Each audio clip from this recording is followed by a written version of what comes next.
Hey, there we are. All right. We made it. We made it. Even though it seemed grim at best at times.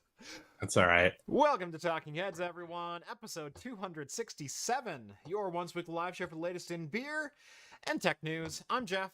I'm Rett. Welcome to the show, everyone. Thank you all so much for joining us on this Wednesday night or in podcast form over on Anchor.fm or wherever your favorite podcasts are found. If you've never seen the show before, we talk beer, we talk tech, we talk games, pop culture, entertainment, usually some Star Trek. All super chats are read on the air so long as they will not permanently demonetize the channel. We do drink alcohol on the show, and if you're drinking along with us, alcoholic or not, let us know in the early goings of the show, and we'll give some shout outs as we go along.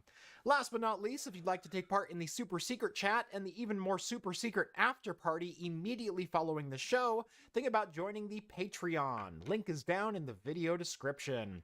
As a bonus, you'll get exclusive access to my Discord server, where you can chat with myself, John, Rett, Steve, all the hosts from Talking Heads, and join the awesome community that hangs out over there. People are saying my audio's a bit low. Let me see if I can fix that.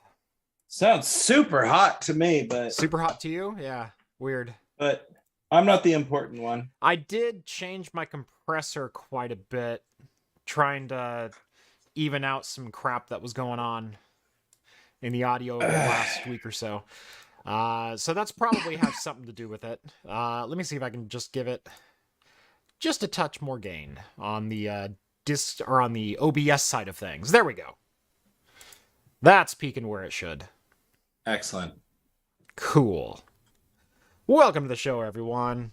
Or is Rett much louder than usual? No, my volume meter was a little low. I was like at negative 15 dB. So Yeah.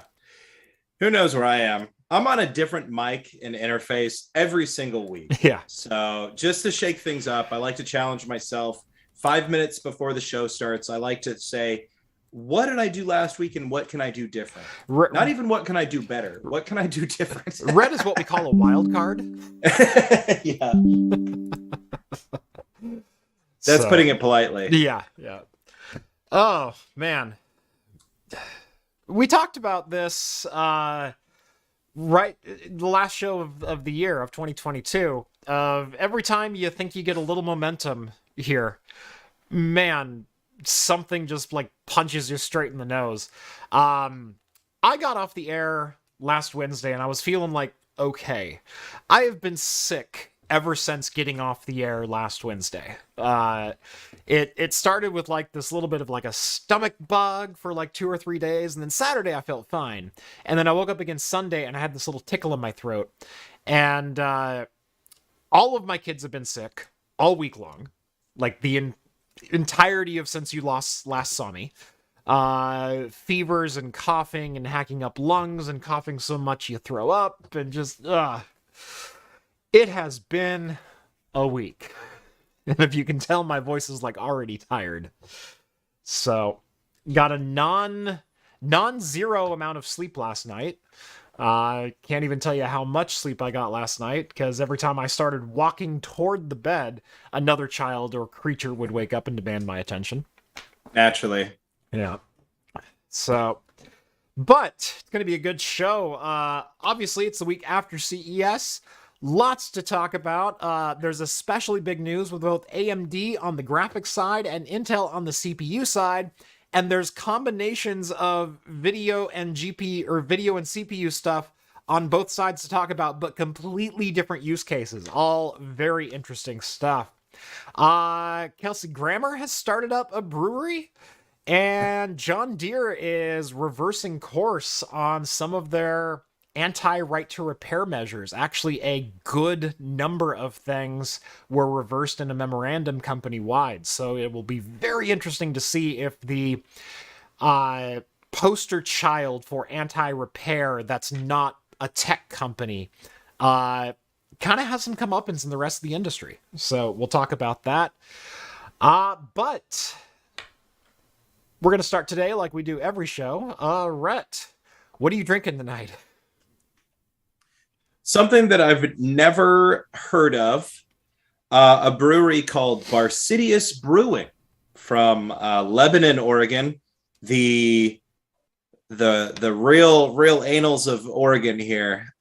It's a stout ale, a black stout ale. It's silky smooth chocolate, will seduce you to embrace your dark side, embrace the darkness. You know you want to. We'll see what happens. Bar Sidious. I've never heard of Bar Sidious. I do know where Lebanon is at, but yeah, I'd never heard of it either. And it was sort of I had a friend come over last week, and she was cleaning out her fridge and left all of her junk beers at my house. So we'll see how it goes. It was either this or an Irish Red, but the description of the Irish Red sounded awful. And, you know, I'm okay with a good red ale every once in a while, but yeah. I don't know. You've also got to jive with what's written on the can. And I've picked up stouts and I've just gone, no. Whatever you're after, I'm not for it. Right. I poured this so badly, but you can see it's really dark. Yeah. Really well carbonated. You know, I wasn't trying to pour it with all that head, but that's just kind of what came up, and smells really thick, really dark. Definitely get the notes of chocolate in there. See what happens. Awesome. I too have a stout, and then I have something else for when this one's gone. This one, I think I've had one of the variations of this multiple years ago, like 2018, 2019. You know, it seems like 6 months ago at this point, but yeah, back before the dark times. From Ex Novo, right here in Portland. This is their Kill the Sun. Ooh. Fantastic can. I love these cans. That looks cool. So they have, much like the Bourbon County Stouts, they have different colors for different flavor profiles and recipes and things like that. It's an annual release. They are absolutely fantastic. So this one is the 2022 edition. It is the Imperial Stout aged in bourbon barrels with coconut, chocolate, and almonds. And that was just kind of singing my name tonight. I've also got one that is vanilla and chai tea. That sounded amazing. But I figured I'd better drink that one on a video shoot so you could have a couple ounces. Oh, thank you. I appreciate it. Yeah, the other one I have lined up. See, normally I save to talk about my second beer until I pour it, but I notice Steve always mentions his right at the top. Yeah, I think we just kind of go with it. Go with it, yeah. I always defer to the co-host to, like, what are you drinking? Like, start us off, and gives me a second to catch my breath after the intro. So the longer he talks, the happier I am. Well, then I'll just stick to my guns. I'll wait till I open it to talk about it. So no, on announcing all of your beers ahead of time, it is dealer's choice. So not quite as dark as I was expecting. This is like a super dark coffee, but it's not pouring like molasses. Oh, and this is 12%. Mine looks a little darker than yours, but it probably is. I would bet yours is a little darker. But mine's not 12%. Is it? God, I hope not. No, it's 8. So it's not. People are demanding a light test. I can guarantee it's going to pass the light test. Oh, yeah. Yeah. Oh, wow. You can see we do get a little bit of an eclipse on the side as we're reaching around. But I think actually that's more reflection from my hand. So, yeah. It definitely passes. Yeah, time for the John test. That was one of the best moments ever on Talking Heads. What was the John test? John was doing his alcohol-free beers, his NA beers, a year or two ago in March, when I was doing Mixology March. And on the show, I had cracked out like I was trying to get John's goat, so I cracked out like a 14% or something like that. And here John is trying to drink this non-alcoholic stout. It poured like skim milk, number one. Like it poured like it had no body at all, like less body than water. And he poured it in the glass, and you can you can kind of see a little reflection through it. And I said, that is not a stout. There's no way that's a stout. And so he holds up a flashlight and shines it through. And it's like, yeah, you can see the light through it. I held mine up and it was like solar eclipse. Like, there's... Love it. Oh, that was so much fun. Yeah, if you want to think about how wonky time feels, it's been almost a year since I started showing up to Craft Computing Studios in person. Yeah. Like a year. On the regular, as yeah. Like, well, yeah, I get, I've been at Craft Computing Studios before, right? Right. But yeah. But being paid to be there. Yeah. Right. So yeah, no, you've been editing for me for a year and a half, almost 2 years. Yeah. Been doing a lot of the editing workload, and then last February. Yeah. Yep. Wow. Yep. That's money. That's money I'll never see again. Nope. Well, I guess if you think about the cyclical nature of investment and no.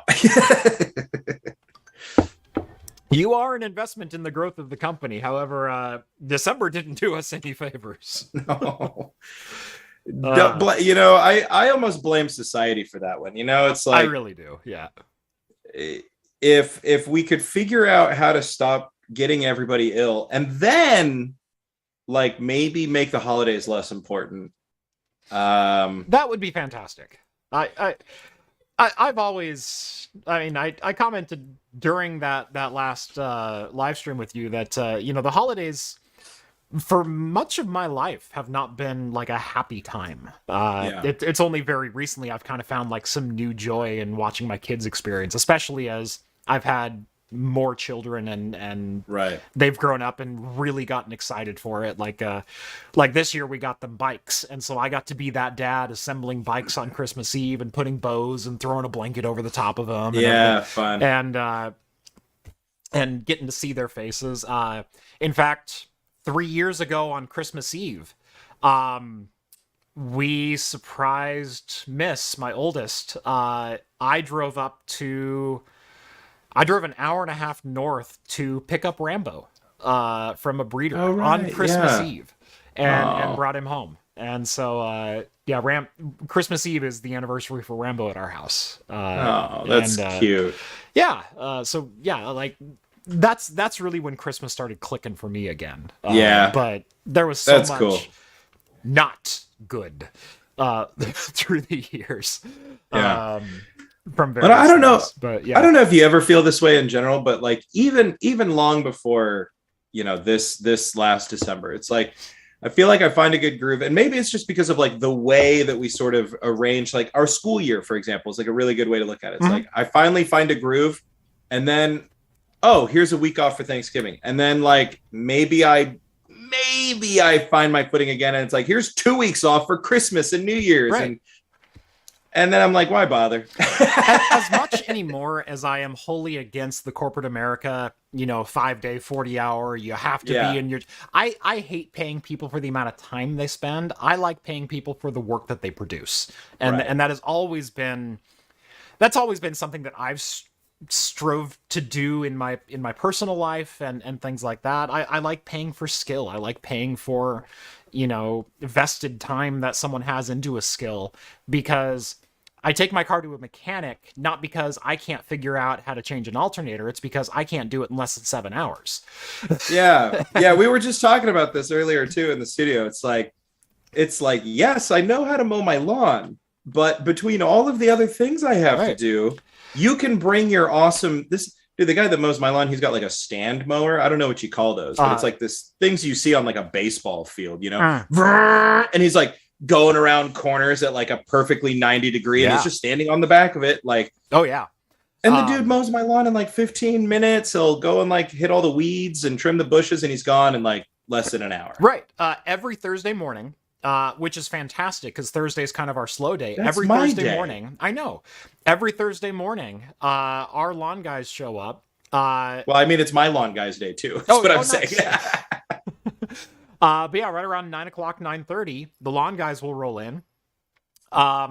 They They do 4 of the 5 houses on our cul-de-sac is how we found them. And it's like, oh, you do the neighbor's house. And apparently, like a decade ago, they used to do our house. Like the guy's been doing it forever.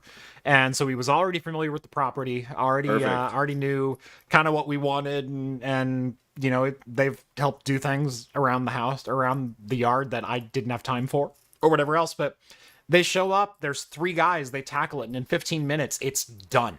Yeah. And like everything is done. The bark is raked and the grass is cut perfectly. Sharp too. And the bushes are trimmed and the leaves are raked up. And it's like I could spend 3 hours on a Saturday and not accomplish what 3 guys do in 20 minutes. Yeah, exactly. $45 done. Yeah, exactly. It's just like, I don't know. It's not an issue of expertise or can't or won't or whatever. It's just, man, time is so important these days. And I feel like if I can have these guys take a little bit off my plate, then it's money well spent, you know? Yeah, so absolutely. Anyway, how is your beer? And then we'll dive into the news. Because I want to talk about mine, because holy crap. Some of y'all might have seen my face the first sip I took. And when I was just getting only head, the taste was pretty bad. It tasted almost like burnt like cocoa, or maybe even like burnt coffee beans in a way. But now that I've gotten down to the real meat of it here, it's not bad. It's a typical, no frills, nothing exciting, nothing challenging. What did I say this was? Yeah, stout ale. So I don't know exactly what a stout ale is versus just like a stout, because it has a lot of the characteristics of just a stout to me. Yeah. But a stout is technically an ale. Well, there you go. So, but I don't know why they're differentiating a stout ale versus a stout. Right. So, because I don't know why the differences between like dark lagers and doppelbocks and things like that and stouts, but a stout is technically an ale. Yeah. So, yeah. But it's good. The burnt flavor, I don't know what that was in the head. Now it's just kind of a nice, thick, dark, chocolatey stout. Nice. No frills, not challenging. Not the best I've ever had. Certainly not the worst, though. So, give it up to Barcidius because it's a drinkable 8% stout. So, Ex Novo, Kill the Sun. Oh, man. Bourbon County's got some competition in this one. So this is, again, an imperial stout aged in bourbon with coconut, chocolate, and almonds. And the nose of this is like an Almond Joy. I mean, it's just like pure coconut and almond and chocolate.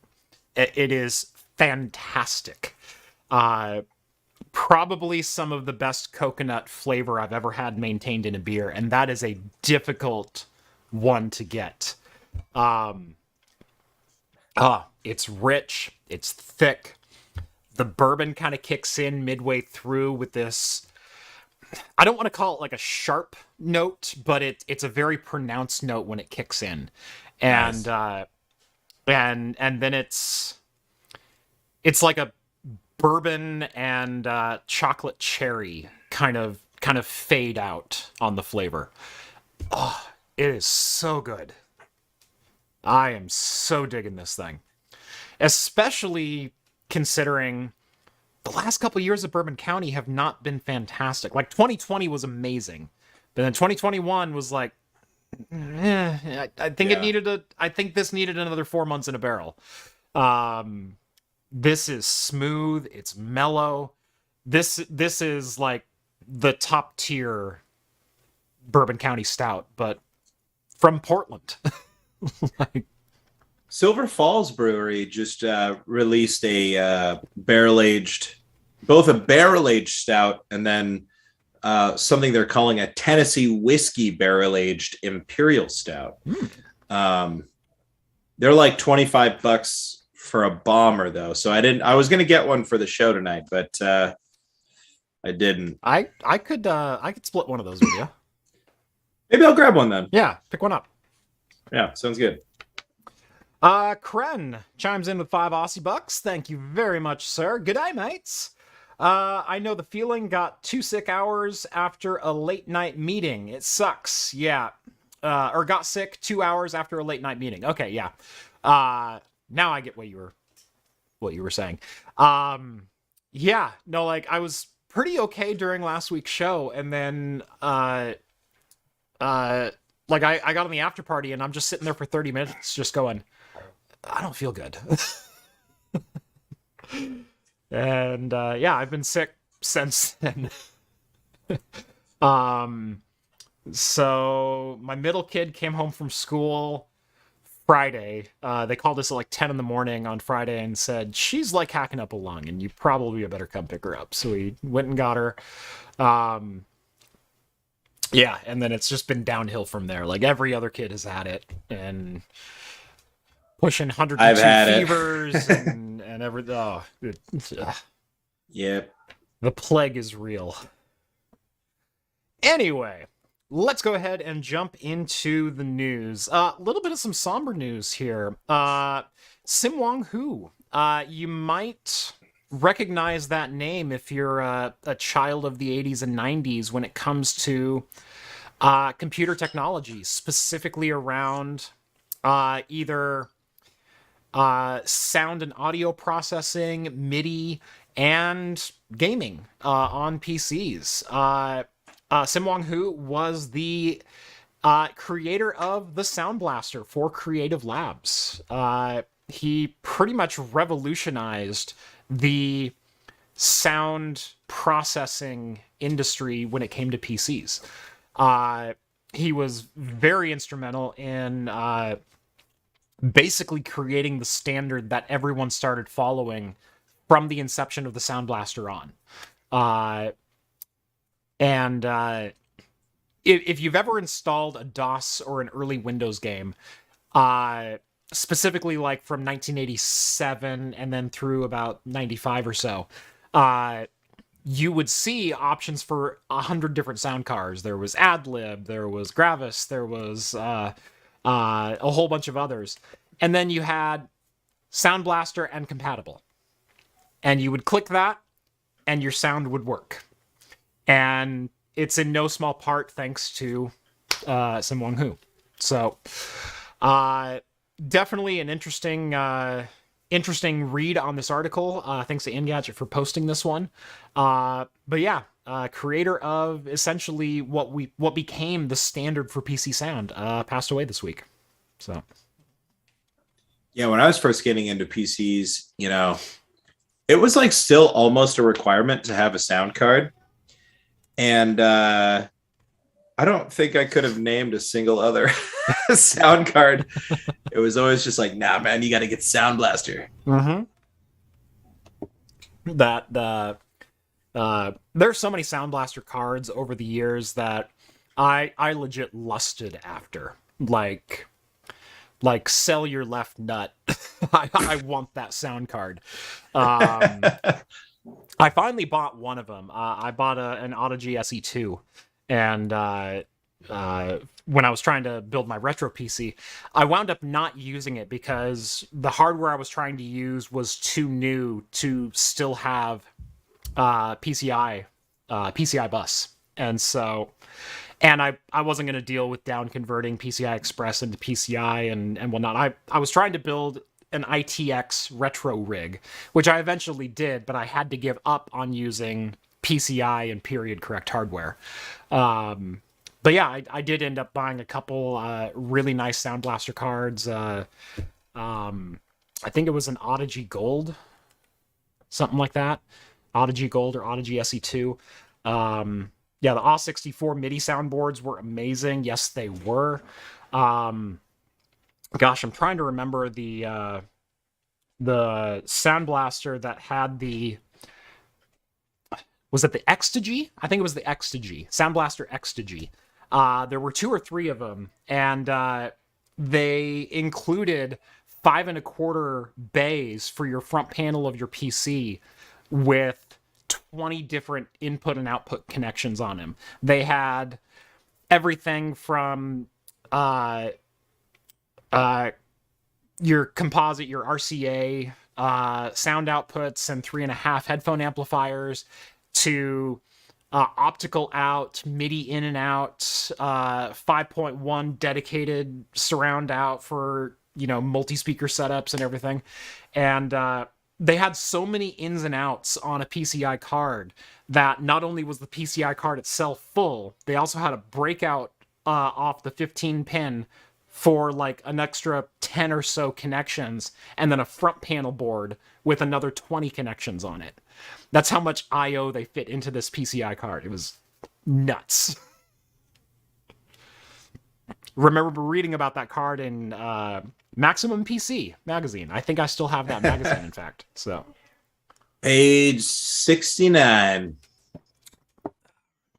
Now, it wouldn't have been that far. Hardware reviews were typically in the 30s and 40s, but yeah. Dang. I was just trying to go, remember when I pulled out that magazine and I had a Morrowind thing on it and you guessed the page that Morrowind was on? I still think about that. I was shuffling through my basement. I was saw that magazine again. I was how did he do that? It's you find things, I know things. That's what it is. That's why we make a good team. That's right. All right, moving on to some AMD news, and boy, I don't know that I could do the intro to this one any justice, so I'm just gonna throw it up there and let's have at this thing. AMD just showed off why chiplets are so. I was literally just about to read the subtitle there. Why chiplets are so freaking cool.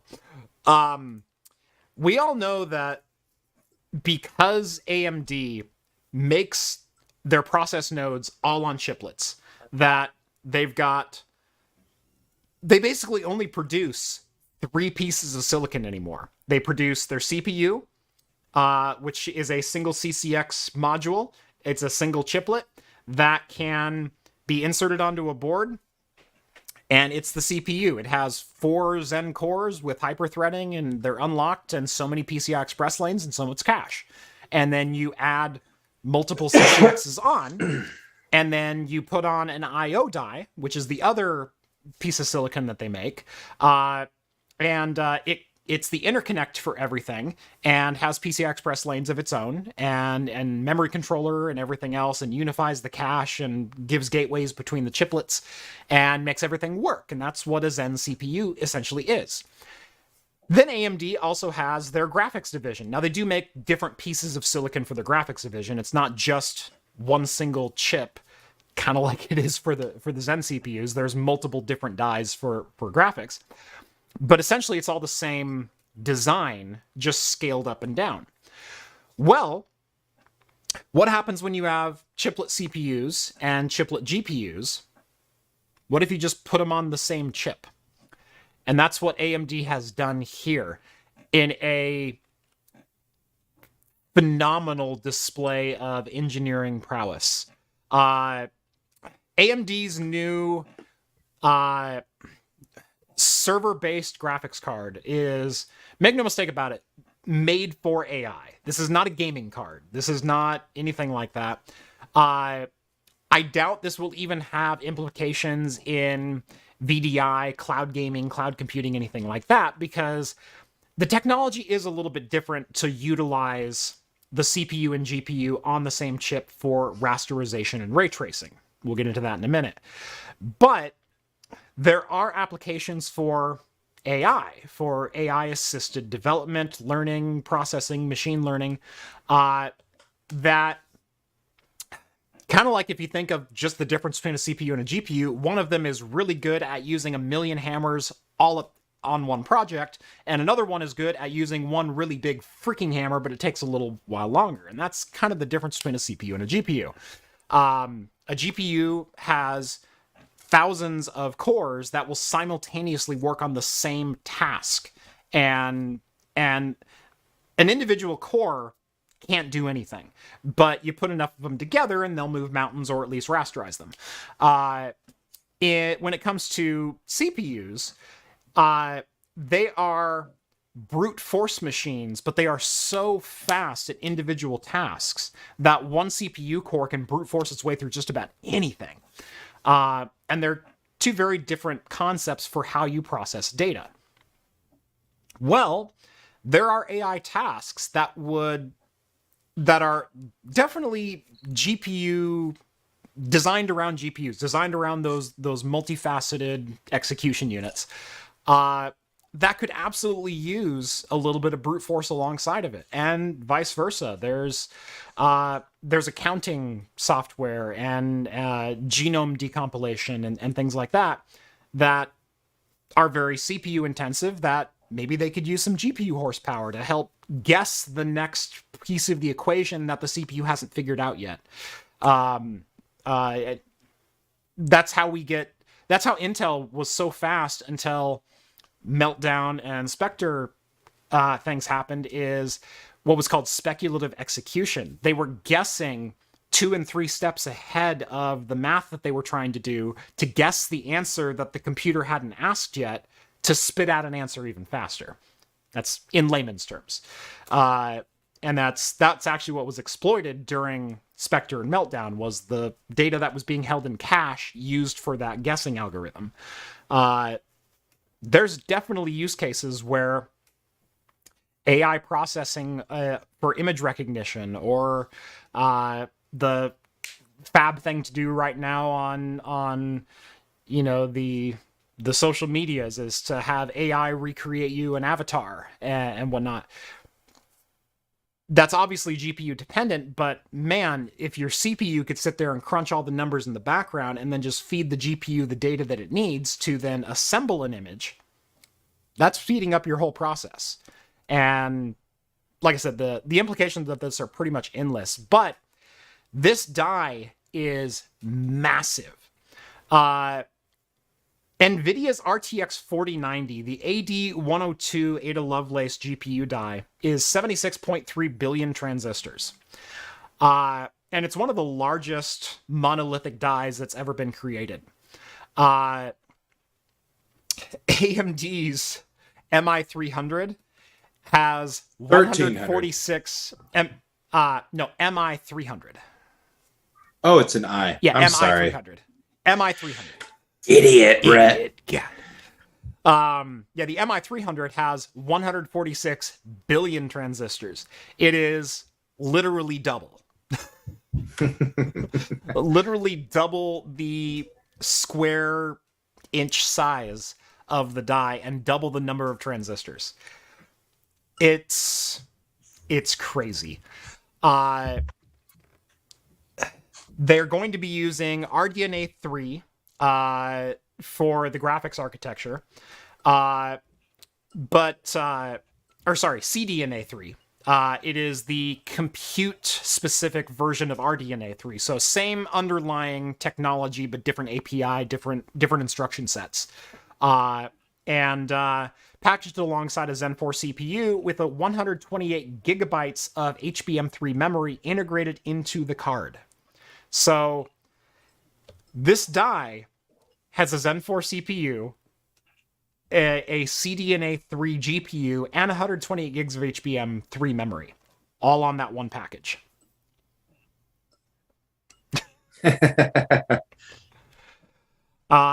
It will be shipping sometime. Oh, and by the way, the Ryzen 7000 CPU that they've integrated onto here is also their 3D stack technology. So it's the faster variant and faster cache latency of their CPU tech. So again, they're throwing the best of the best at this thing. Obviously, you're never going to be able to afford a card like this, at least not in the first 5 years of its lifetime. Yeah, it'll be making its way to data centers sometime in the middle of 2023. Which means it'll be making its way to eBay by 2028. That's right. Yeah. Subscribe to the channel so you don't miss that breakdown. Yeah. May of 2028. Yeah, talk about cloud gaming server.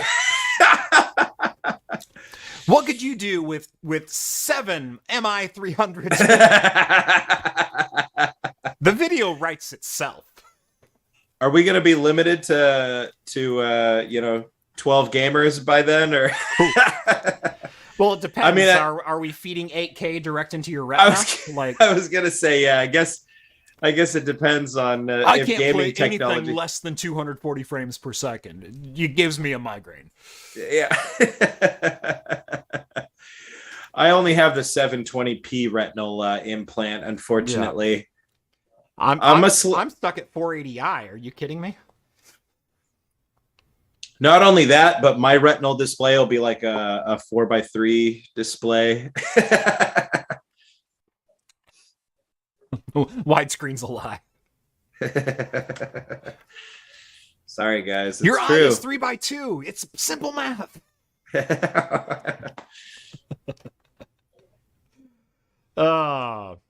Anyway, John Deere this week made some shockwaves within their own industry and some larger shockwaves that have been felt in the tech industry for a lot of different talking points and a lot of different reasons. John Deere this week published a right to repair memorandum, or a memorandum of understanding with the American Farm Bureau Federation, AFBF, that basically gives the green light to farmers to repair their own equipment.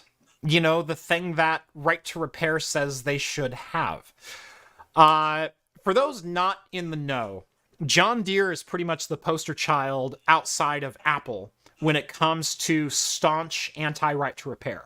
When it comes to locking down equipment that a consumer or a business has purchased from modifying, using, or repairing that equipment the way they want to. Think of it as you buy a Microsoft laptop and Microsoft says, you can only run Windows on this. And so help me God if I find someone else's SSD in here. Like, that's kind of what this was. And, obviously John Deere is one of the largest names in agriculture, multi-billion-dollar company. They've been staunchly anti-competitive and anti-consumer when it comes to the maintenance, repair, and upgrades of any of their equipment that they don't own anymore. So if you're a farmer and you buy a tractor or a combine or a seed planter or something like that, and they're all very advanced anymore. They are all GPS coordinated and triangulated down to, within a couple inches of where your tractor is at. Because if you're trying to plant seeds or till over land or anything else, and you're trying to be exact in your rows, you need to be within an inch or so of where those blades need to sink down to maximize the amount of product and crop you can imbue into the soil. And the tractors are very, very good at that. And there's a reason people go out and buy John Deere's. Same reason people go out and buy Apple. It's usually not a bad decision to go buy an Apple product. Even if it is expensive, it'll probably just work. The problem is what happens when it doesn't just work. Again, these machines are not only technologically crazy, they're also mechanically crazy. They're big engines, big tires, big parts, and a lot of computer control of a lot of different sensors that keep the thing running. When those systems go askew, John Deere was requiring farmers to go through an authorized John Deere service center, which was basically a first-party only service center, to get any kind of service or repair. And you couldn't use aftermarket parts. You couldn't have anyone unauthorized look at your tractor. If you were in the middle of a harvest, sometimes 2 or 3 days will literally determine your entire annual income. like what percentage of it you actually get. And the hops aren't going to pick themselves, and the rain is coming. We deal with that in Oregon every single year. And if you need to get crops harvested or crops planted, you need to do it today. And if your machine is not running, that's potentially millions of dollars of revenue. You don't have time to sit in a ticket queue and wait for a service provider to get back to you in 3 to 6 business days, and then, tell them, oh, sorry, it's just a software update. We need to do something. You need to diagnose and fix and be on your way, because these are not consumer products. This is not an iPhone that broke. This is not, I can't play Spotify in my tractor right now. This is literally people's livelihoods. And John Deere's been opposed to that for a very long time. Yeah, it's not just people's livelihoods, but like producing food is sort of like an important function in society. It's kind of everyone's livelihood. It's kind of like, right, and maybe not every single John Deere is working on food production, but I guarantee you there's a lot of them are. So I don't know. And, people talking in the comments about lots of stuff, but like, remember we read a story, like, I don't know, maybe it was last summer or something, where the wait times were weeks, not days. Yeah, multiple weeks. And I mean, I remember thinking when we were talking about that, it's like, this is a racket, man. It's like, of course you're going to pay whatever it takes to get your machine back up and running when your wait time might be, a month, 2 months. Right. That may as well be a whole year. Yeah. When you're working in agriculture like that. I mean, that's like, farming is a big industry around where me and Jeff are. And it's like, I remember so many times, like my buddies, we'd be out late one night and they get a call from their boss at like 3:00 in the morning. Like, it's going to be a scorcher today. We got to get the pipes over the beans or they're going to burn up by the time the sun comes up. And it's like, these guys are, that's how quick it changes. Yeah. And if you need a piece of equipment that costs you $100,000 in order to make sure your crop doesn't burn up or your crop doesn't something so rather. Some of these are multi-hundred approaching million for some of their larger ones. So, I mean, $600,000 is not outside of the realm of what a lot of these things cost. Yeah. So, yeah. And it's kind of wild. I feel like I don't know. Farming is like a really weird industry where, like, historically, like, we look at the way that like subsistence farmers operate, but now, like, in the modern day, some of these farmers are like the equivalent of like the old sort of like, like lords of the land in a way. Like, some farmers are quite wealthy in terms of assets and money flow and all this sorts of stuff. And I don't know. I feel like the predatory practices of John Deere really can only exist under this weird system that's sort of cropped up in the last, since like the post World War II days. Yeah. I'd even say in the, not to get too political, but in the consumerism era that we're kind of in right now. Yeah. There is something to the, and in fact, I made a Twitter post about this a couple of days ago. I think it was Pooch, Repcord over on Twitter, 3D printing aficionado and awesome all around guy. He held up a pack of number 2 Phillips screwdriver bits for a driver, and he goes, "When did these become consumable? Because they sell them in 10 packs now." And I said, it happened as soon as DeWalt figured out that if they make the bits out of a slightly more malleable alloy, they won't last quite as long.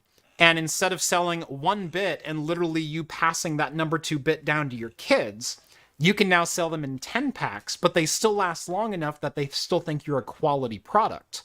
And they have not only saved cost in the production of sourcing raw materials for that, they've also turned a one-time customer into a repeat customer. It's basically bits as a service. And it's essentially planned obsolescence, but in a mechanical sense. And that is very much a consumerism pro. I don't want to make a fridge that lasts for 20 years anymore. I want to make a fridge that lasts for 7 years, but was good enough that they'll buy another one. No. Yeah, and it's kind of wild when you look at the planned obsolescence thing all across the board. We've been complaining about prices going up with NVIDIA products. We're going to complain about prices going up with other products today, I think. But like even light bulbs, I swear to God, it's like we know that the technology exists to make light bulbs, incandescent light bulbs that burn well over 100 years. There's one on display over on the East Coast. Yet then they make the transition to LEDs. No, it's in San Fran. Oh, is it? Oh, yeah, my the bad. 100-year light. Yeah, it's in San Francisco. Yeah. So, but we know that that's a thing, and we know that they have the materials to do it, and we know that the reason that they don't is because the cheap light bulbs prop up an entire industry, right? And then they make the switch would to be LEDs. No one without incandescent replaceable bulbs, right? And they make the switch to LEDs, and what did they say on the box, man? These things are supposed to last decades. Yep. And I can't go to the store and buy an incandescent bulb anymore. Yep. I know this because I've tried to do it for the last several months. They only carry LEDs. Mm-hmm. Each LED is $5.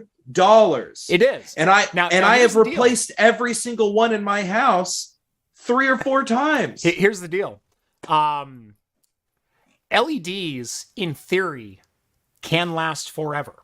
Yeah, sure. But the problem is the LEDs run on 12 or 24 volt DC. So you've got to convert your 110 AC into a voltage and current that can be understood by the LED and can drive it. So inside of every light bulb is a tiny little transformer. Those transformers can be made with some very inexpensive parts. And that's what fails. It's your voltage conversion. It's your down conversion from AC to DC. The LED is fine. And if they that's a beautiful sentiment, but and if they put that doesn't any change thought into, or if they wanted to, they could make a transformer inside of a light bulb that outlived the LED, that actually made it 20,000 hours. But if you cheap out on a couple capacitors, now you have a product that is recurring revenue. Make them last at least as long as an incandescent bulb, and I'll pay $5 per bulb. Yeah, but rectifier. As it stands, I used every electronics. I've lived in my house for less than 2 years, and I've changed some of these bulbs 4 times. That's not even an exaggeration. Yeah, like I got to go to the store. And granted, I live in a small town, so unless I want to go to Costco or I want to do whatever, like I'm paying small town prices, right? $5. Yep. Like, yep. I've probably in the year and a half that I've been here, I've probably spent over $100 on bulbs easily. It has to be more than that. You know what you need to do? 200. You just need to bite the bullet and spend $70 a bulb on Philips Hue. I have Philips Hue bulbs. And those are fine. But because I have the smart, because those are the smart ones, right? The Hues. Believe it or not, I used to have a job building Hues end cap displays. But yeah, no, the Philips Hues are fine. But anyway, it doesn't matter. It's just an irritating fact of life. Yeah. Not only that, I went to the grocery store the other day, and eggs are $1 billion, and milk is $1 billion. And yeah, sure, of course, the light bulbs that used to cost me $1.13 to buy. Chip shortage, man. I don't know. Yeah, something like that. Silicon flu. Yeah. Oh God, not another plague. Everything is more expensive, and it's just ridiculous. And I don't know. The John Deere thing, it's just a symptom of this like weird price gap. I mean, it's not weird. They figured out that we're willing to spend it, unfortunately. But The Geek points out a fantastic bit of information, and one that I knew in the back of my brain, but I hadn't been triggered in the conversation yet. Buy dimmable bulbs. The power brownouts F them up quicker, and the dimmable ones can handle that because they're meant to handle variable voltages. And again, it comes down to the quality of the transformer and rectifier inside of the LEDs, and the dimmable ones are able to adjust to that current, and the cheaper ones are not. So you've also got small town power over there, or are you the PG? I'm PGE. Okay. Well, I'm not. Well, I don't know what to tell you. Yeah. So yeah. Yeah. Like I have a pack solution. I know that they're horrible for the environment, but I have like a few CFL light bulbs that have been used over a decade now. CFLs were the bane of my existence for 15 years because I get chronic migraines, and the flickering from CFLs and fluorescent lights in general, massive trigger. Massive. Yeah. I never had that with the mini CFLs. I get that with like the big fluorescents. Yeah, I did with C8s or with T8s, T5s, with mini CFLs, with all. Yeah. You know, what at one of my last cheap workplaces LEDs does it too. Like one of my last workplaces, I complained about the fluorescent bulbs, and I asked if I could get some, shelters to help shield the light from my desk. And they never responded to me. And instead, they changed the fluorescent bulbs on the entire floor. I'm like, you could have just given me some collapsible light shelters here, like I've seen other people on the floor have, but nope. My old office, we got special T5 conversion tubes in our office to switch from fluorescent to LED, and had special fixtures implemented, which were what were known as a light rain fixture. It was you have to have a tall ceiling to do it, and luckily my old office was a 14-foot ceiling. It was wonderful, but you hang your lights 6 feet from the ceiling, or 4 feet from the ceiling, and you project 90% of your light up, and you only allow 10% direct down. And you use reflection for everything. That even on CFLs, full-size fluorescents, it calms the flickering effect of fluorescence, and in LEDs essentially eliminates it. And since there's no direct light, it's fantastic for migraine sufferers. As it turns out, 3 of the 5 people in my office suffered from chronic migraines, so we got to be a fantastic test candidate to see if it actually worked. And I will vouch for those lights and those fixtures. Everybody in comment is sort of like diagnosing the all of the issues with LEDs, mm-hmm. which is great, but what gets me is the fact that I literally can't buy anything else in my store. Yeah. So it doesn't matter what the issue is. What they buy doesn't work or last, or what they sell doesn't work or last or function properly. And I, and nobody's sitting here diagnosing or trying to tell me what to do. They're just talking about the LEDs. No, they're not standing by the industry. They're just telling you the problems with it. Yeah. But that's what's frustrating is like all of these issues are known. Yeah.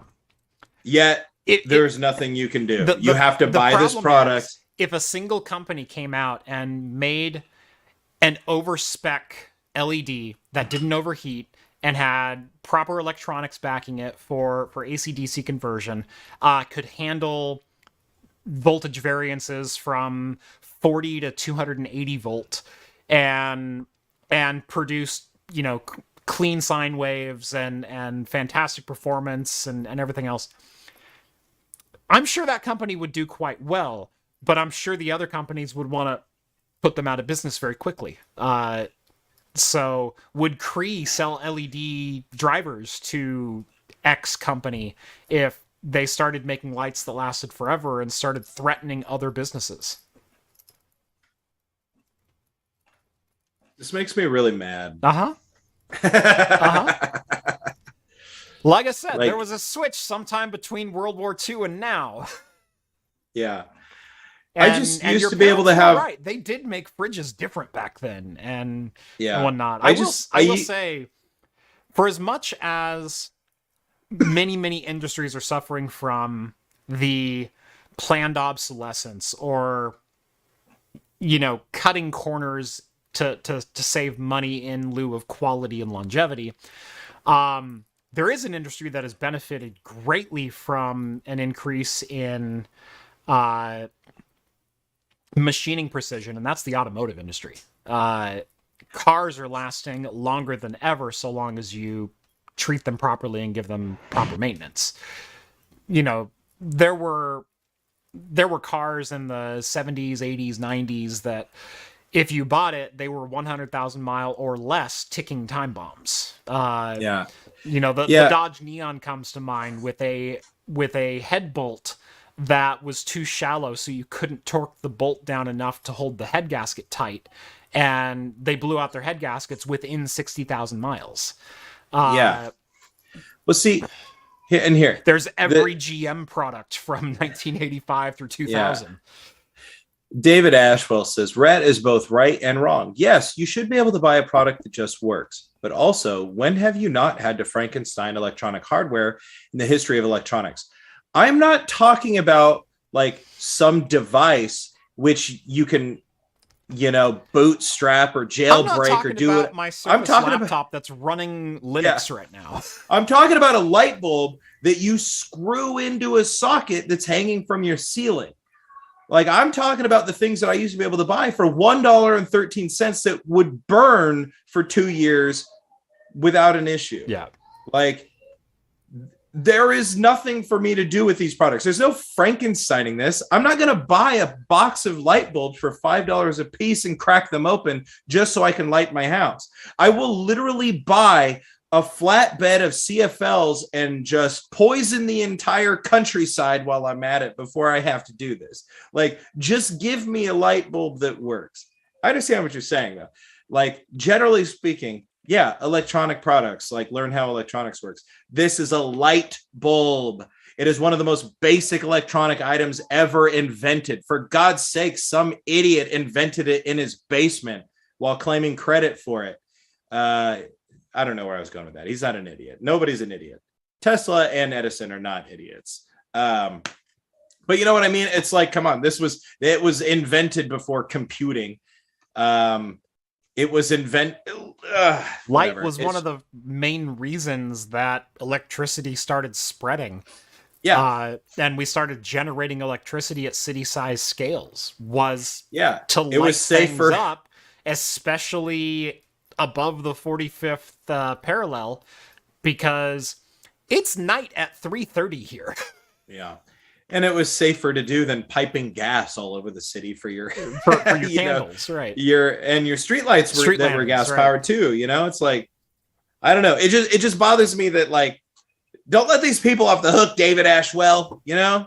It's a light bulb. I'm not talking about a computer. I'm not talking about my shortwave transistor radio or a guitar. I'm talking about a freaking light bulb. Now, Andrew says, so if you provide clean regulated power for your light bulbs, will they last longer? I guarantee they will, because voltage fluctuations are what kills electronics. Particularly, too low of a voltage will kill electronics. That's what kills computers when brownouts happen. It's not voltage spikes. It's feeding 48 volts into your power supply that will fry your electronics. And so fry if I had computers a power and monitors conditioner, and things like that.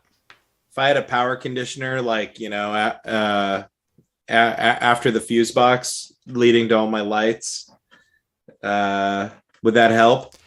Probably. Well, I don't know how to set that up safely, but right.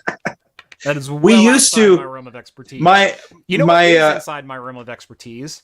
Telling you about today's sponsor, Linode. Don't beat me to the joke, dang it! I was right there. Who's the ad shill here? Me! Today's episode of Talking Heads is brought to you by Linode. Hosting your own servers always means you get to host all your own problems. Even the most skilled network engineers will tell you you should decentralize your network. So why not host your services with Linode? If it runs on Linux, it'll run on Linode. That includes the software for most of the tutorials you'll find on my channel, like how to run your own ad blocking, recursive DNS servers, VPN gateways, your own cloud-based Plex servers, and more. They offer shared CPU plans for as little as $5 per month and can scale as high as your needs go. Whether it be virtualized hosting, dedicated enterprise GPUs, NVMe block storage, and more. Even if you do host your own servers, you can use Linode to keep a backup off-site. Because remember, RAID is not a backup. Linode is also expanding at light speed, with 12 new global data centers planned before the end of 2023. Visit linode.com/craftcomputing and get a $100 60-day credit just for signing up for a new account. That's linode.com/craftcomputing, and again, a huge thanks to Linode for sponsoring today's episode. Oh, what a fun show when we can spend 30 minutes talking about light bulbs. We got there from John Deere. Well, yeah. That was going to be a great Craft Extra clip, and then some of my favorite thumbnails for Craft Extra clips has been John Deere related. I one time took the Doom poster and replaced the Doom man with a John Deere tractor. Nice. That had guns on it. Yeah. So go check that out. Yeah, it was actually not that long ago, DEF CON 2022, that we covered a John Deere controller on a tractor being jailbroken, getting root access, and playing Doom to demonstrate it. That's exactly the clip. And yeah, that was a fantastic achievement because it broke through John Deere's monopoly on their own hardware. And kind of opened the door for getting diagnostic information, getting all this other stuff. Now, John Deere in the memorandum, most people might be a little hesitant to hear, but they say they still won't allow for trade secrets to be let out. And they'll just call everything a trade secret. Actually, I read through the memorandum and I'm actually fairly impressed. Better than Apple or worse? Remember when Apple came out about a year ago and said, we're going to start providing parts for our computers and hardware. And we're only going to charge 30% of the retail value of the complete device if you want to buy a motherboard. And God help you if you ever need to replace a screen. But it was so few products and so few items and no real trust in the consumer to be able to do the job because Apple says, no, it has to be done properly because we're Apple and it has to be done within certain spec. And so you can rent our screen puller for only $1,500 to replace your $100 screen that we totally didn't charge you $600 for. And if you don't return the screen puller removal putter backer on thing within 30 days, we will charge you the full $1,500 plus the full retail cost of your screen. Oh, plus there's also a core charge, so you're not going to get your money back unless you give us your old screen. And if you're a service center, you cannot have stock on hand. You have to. That's not right to repair. That's not what that is. And I blasted Apple as such, and I said they're trying to do just enough to keep the FTC off their backs. Yeah. John Deere, this memorandum read different. It read totally different. This read as an actual legit change in business practice. This read as, we're going to release diagnostic information. We're going to release actual service manuals and trainings. We're going to allow consumers and service centers, authorized or not, to buy parts and have backstock and be able to support our infrastructure. Because if the customer wins, the business wins. There's so many companies that have forgotten that. Yeah, unfortunately, right? We've seen that so many times. It's I say it all the time. Good business costs you the least amount of money. Mm-hmm. And yet so many businesses make the most money with bad business just because, I don't know, because they're so ubiquitous, because of so many other reasons. But we see it time and time again. Good business practices can save you money. They talk all the time about even like oh, woke business, what are they doing? They're trying to, like, being woke can make you more money. You're like, why block out a whole market, right? Because you want to exclude 20% of potential customers over, and they have money too. It spends all the same. Right. And that's good business. You know what I'm saying? I don't know. It doesn't make any sense to me. But... And personally, like, there's always the whole Nazis in a bar thing. Like, we're not a Nazi bar. If a Nazi walks in, we're not going to kick him out, though. Well, eventually, you'll have 6 Nazis in the bar. And if you don't kick them out then, you became a Nazi bar. Like, that's how that happens. That's road you go down. Plus, is a lone bartender going to kick out 6 Nazis at once? You know what I'm saying? Like, no, but I'll kick one mother to the curb. Like, right, exactly. Remember that Eugene bakery? This is what you gotta love Oregon for this, because we're like ground zero for the for this type of stuff. For the that Eugene bakery woke crowd. Yeah. In Eugene of all places too. My hometown, baby. I was trying to think of that. The joke Bender says in that one episode of Futurama. I haven't seen a homeless camp this big since Eugene, Oregon. Or something we're the biggest hobo camp this in the quadrant. No, I've seen bigger. Oh wait, I'm thinking of Eugene, Oregon. Right. Yeah, that's exactly it. It's the episode where I think whatever, it doesn't matter. Yeah, where Bender goes to become a cook. 40% Iron Chef. Yes, exactly. Nailed it. I'm getting there. You can't out-reference me, man. No, I wasn't trying to. But yeah, that lady right at the start of COVID, these rabble-rousers go in and they're making a video. I'm not wearing my mask in here. And she's like, no, you got to go. You got to go. You got to go. Yeah. And they cause a huge row, and she's just like, she's finally like, grabs a bat from behind the counter. And she's like, get the F out of here, And they're like, what are you going to do? Hit us with this? So she starts hitting him with the bat. Yeah. Some of the greatest quotes are, what are you going to do? Tase me? And it's like so many people are like, I can't believe she did that. I'm like, I'm so sorry, but she acted within the bounds of the law. Like, she trespassed them. She did all of the things that you're supposed to do. She warned them she was going to hit them with a bat. And they're like, what are you going to do? Right. I've officially trespassed you. I have issued notice of trespass. You are still infringing on my right as a business owner to exclude service from anyone that I deem, unfit for service. And if anybody disagrees with that interpretation of the law, the police of all people showed up and agreed with her interpretation and arrested the trespasser. Right. So yes. and they in their infinite wisdom filmed it, trying to think like, we got him, the police are here, and all they did was get footage of their own arrests. It was a real pre-January 6th moment. It was like, hey, look at us doing crimes. All right. Yeah, it was. And you could just see the poor police officer. He's like, the guy's like filming the interaction, and the police officer just goes like, yeah. Like, you could tell he was on their side, but his hands were tied, after hearing his own testimony. Yeah. Well, yeah, she kicked me out, but I don't have to wear a mask. You're on her property. You kind of do. I don't know. Good business makes you more money, people. Yes. That's all I'm saying. Yep. Anyway, absolutely. We went way off the rails here. Shout out to SC, who says, my wife is playing this show to her unborn child. We hope they grow up to respect consumer rights. I hope they grow up to respect everyone.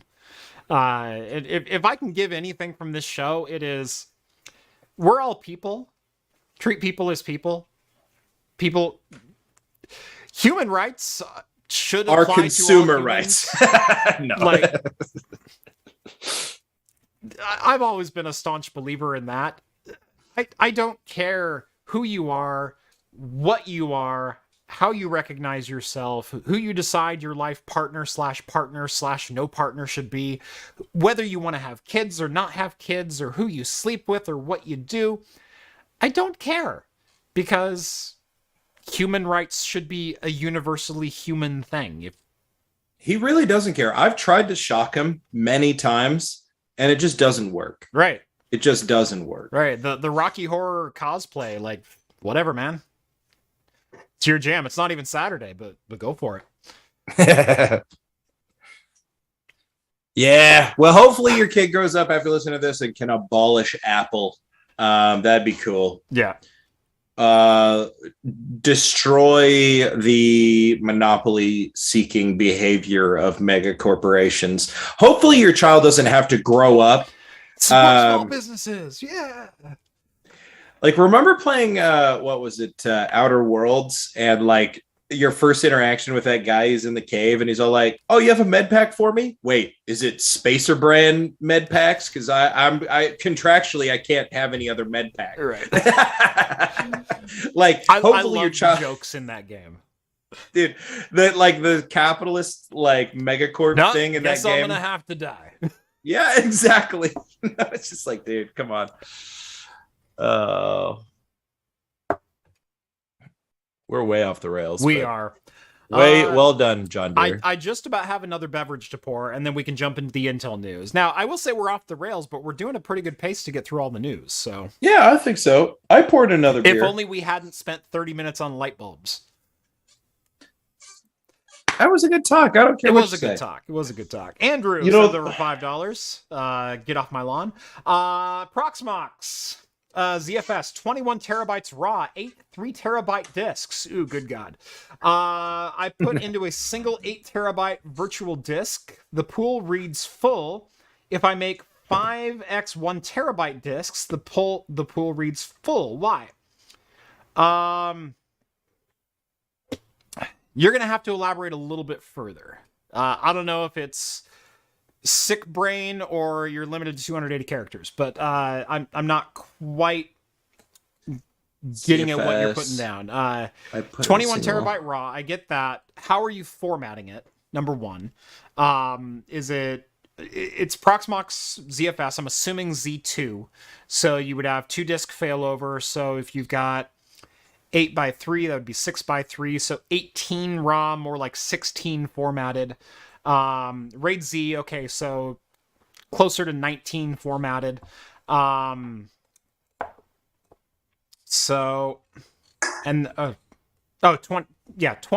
raw, 18, 19 formatted. Okay, put a single 8 terabyte virtual disk. The pool reads as full. I make 5 1 terabyte virtual disks. The pool reads as full. I have no idea. My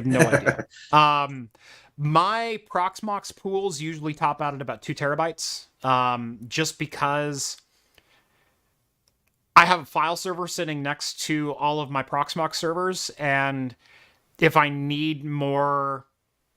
The only thing my Proxmox server does is boot operating systems. Everything else is hosted on my file server, so all of my I/O is handled there rather than on Proxmox locally.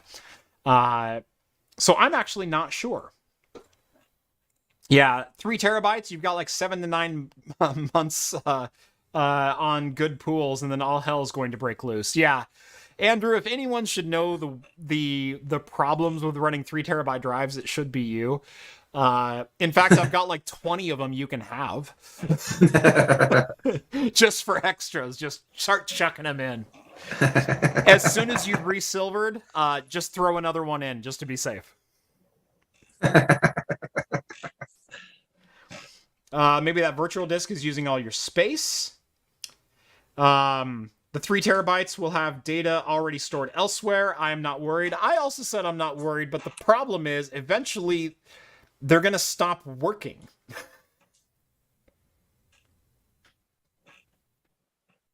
And it's not that you care about something being lost. It's whether you care about the server still turning on.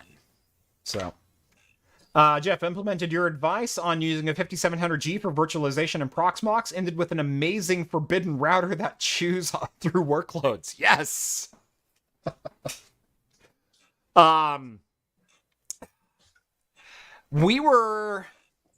old organization, we were running a PF Sense box for a client.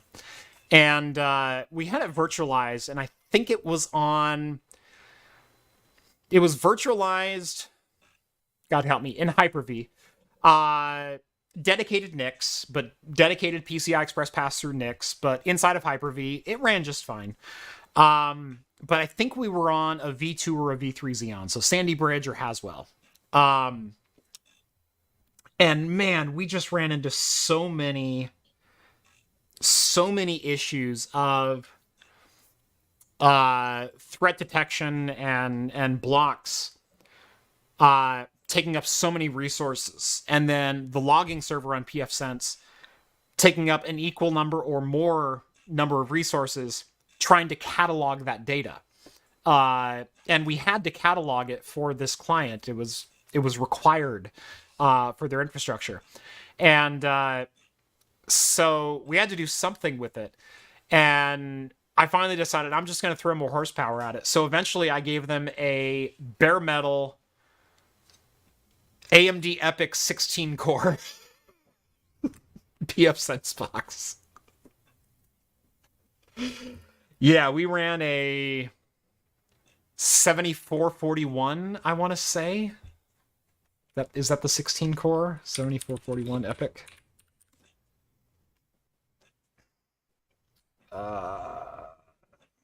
7451? Yeah, it was something like that. 16-core EPYC. It was a 2 gigahertz base with a 3.2 gigahertz boost. And it was just this side of Threadripper. And, oh man, that thing loved it some pfSense. Yano says, in love with Proxmox and pfSense. I have it doing things I don't have enough characters to detail. Awesome. I love hearing that. Yeah, let's say your home lab never stays test. The production creep is real. Absolutely. As much as I love saying I have a full rack of home lab in my garage, I have 9/10 of a rack of production servers in my garage, and like one server that I can tinker with, but only some of the time. So that's the home lab creep. Yeah. Careful, guys. You start off with a home lab bug, and soon you end up with a YouTube channel. Yep. You got to watch out. Yep. Honey, another podcaster moved in the street. Oh, yes. All right. I'm going to pour myself my second drink of the night. First up, I'm going to need a coffee mug. There you go. Well, it's not Monday morning, but all right. Nope. Real quick, if you got it. Packet of cider. Oh, what? Real quick, I poured myself a second beer already. Yes, Some of you saw it. But Laurelwood Brewing from Portland, Oregon. Great little brewery. This is called Kids These Days. It's a hazy IPA. And it's fine. It's fine. I like Laurelwood, generally speaking. I bought this. Actually, a friend brought it over, but I was excited to drink it because the description says, "How do you do, fellow kids?" Nice. And they have hops from both the Southern Hemisphere and the Northern Hemisphere. So I thought that was kind of cool and exciting. But it's good. Totally drinkable, normal hazy. It's nothing special. Sounds like I've got a lot. It's less good like for my fellow Northwesterners. It's not as good as like Deschutes sort of standard hazy IPA. I can't remember what that was, what it's called. The one in the orange label. Yeah, Fresh Haze. Fresh Haze. It's not as good as like the Fresh Haze.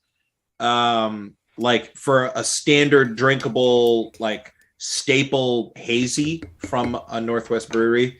Not as good as the Fresh Haze, but it's serviceable and not bad. Which is key.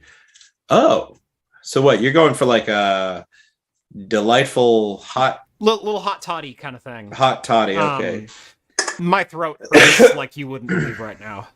So I got some hot water. I put it in a thermos beforehand. And powdered apple cider. Powdered apple cider. So. By the way, thank you, Be Quiet, for the wonderful insulated water bottle. Wait, is that where you brought your hot water down in? Yeah. Did you plan this the whole time? I did. Oh, wow. Yeah. And it's still hot an hour and a half later. Thanks, Be Quiet. Yeah. I mean, you have you have a craft computing water bottle right on the floor in front of your desk. But this one's 35 ounce. My craft computing water bottles are only 22. And I wasn't sure if I was going to make 1 or 2 of these, so. 22 ounces, that's almost 2 cups. I know. 2 glasses. Yeah. 2 full 12 ounce, whatever. You know what I mean. Well, yeah, I know it's that. I know it's 4 cups, okay. but I'm talking about I'm just standard. Checking. I'm talking about one of these, a 12er. Well, that's 3. No, 22. Yeah. I'm talking about the craft computing. Okay, gotcha. Basically 2 cans of beer almost. Gotcha. What's going in next? Absinthe? Do you want absinthe? I have absinthe. You have true absinthe though, or this fake American garbage? Absinthe. I have wormwood absinthe. Nice. Yes. Yeah, it's right there. Anyway, Rogue Ales and Spirits Rolling Thunder Stouted Whiskey. This is their Rogue is an awesome place because they own a farm, they grow their own hops, they grow their own fruits, they grow all the kinds of grain and whatnot. They then distill that grain into wonderful whiskey and make those hops and malt into some wonderful beers. But then they're left with the age-old problem of, well, I have all these whiskey barrels that were full of whiskey and now are empty. And all of these beer kegs that we could sell, or we could just dump them into the whiskey barrels. And so they'll dump them into the whiskey barrels. And they'll let those sit for about a year. And then they'll take the stout and they'll sell the stout. And then they go, well, now we have an empty whiskey barrel, but it's filled with stout. So they'll put more whiskey into it and let it age another year. And that's what this is. And this is cask strength. This is straight from the barrel. 116.26 proof, 58.13% ABV. Bottle number 2900 of 3406 for 2021. I've had this bottle a while. From barrel 18 of 20 of that batch. Nice. I know it's not quite applicable, but one of my best friends, he was the fieldman for Rogue and advised them on growing their hops here in the valley. So yeah, he was like their go-to guy. He would go and inspect their hops and be like, oh shoot, you need this product, and then would sell them nitrogen or whatever. Oh shoot, you need this, and then sell them some other sort of product. Jeff doesn't care. He took off his thing. Morrowind! No, just kidding. Anyway, by the way, Rev says, Jeff, by the way, that Crumb Together, the bakery in Eugene I was talking about, they had to close because they feared for their safety after that right-wing attack. So, yes. Which I didn't know, but not surprising because I probably would have done the same thing. Right-wing attacks are really cute in other places in the country, like in Washington, D.C., but here in the Northwest, we take them seriously. For those wondering if I have actual absinthe. Oh, no. That's the fake absinthe. No, sorry, bro. No, I can tell by looking at the bottle. That's the fake one. No, 100%. No. Genuine wormwood. No. Yeah, they got you. Yeah, no. 110 proof. I'm just messing with you. I know you I don't know. As if I'm going to trust you for advice on spirits. I've had absinthe. Tastes like black licorice. It does. I barely trust you for beer. But you don't trust me for beer. You're right. What are you talking about? I have just as much of a palate for craft beer as you. The difference is I also have a palate for trash. On right here. I don't waste it, Jeff. I just also have a palate for trash beer. Yeah. You think a raccoon can't tell the difference between garbage and gold, Jeff? Come on. Yes. No, they can. Exactly what they can. Have you seen the raccoons around here? They're not the healthiest of creatures. We only have ourselves to blame for that. Do I have any 151 black rum? I know I don't have any 151. I do have some Havana Club spiced. I've got some Kula Dark Rum from Hawaii. I've got Myers Blackstrap. I've got Kraken. I've got Sailor Jerry 92. Or 94. 94. 94. What else do I have up there? I got a lot of good rum. A lot of good rum. Yeah.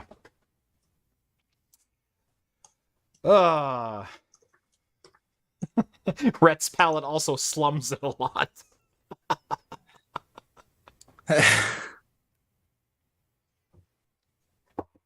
Yeah, it does slum it a lot. Sorry. Next big thing, water aged in used beer and whiskey barrels. Actually, you know what? I have, in the last year or so, become a really big fan of hopped water. That is not making beer, but essentially dry hopping sparkling water. And it's delicious. It's a 0 ABV, 5-calorie beverage that you can drink that is crisp, refreshing. I've been really enjoying having some hop water. Klausthaler, German brewery, makes a really killer hopped sparkling water that's pretty fantastic. Also, Rett can attest to this. I've actually been testing out some alcohol-free spirits lately. Just yeah, we had an old fashioned the other day. We had an old fashioned at like 9 a.m. the other day. That would pass for an old fashioned. It did, and it was good. Not a cheap old fashioned. Yeah, it was right. Really good. I enjoyed that. A little heavy on the orange and a little sweet for like my normal palate liking, but for like a morning old fashioned, that was delicious.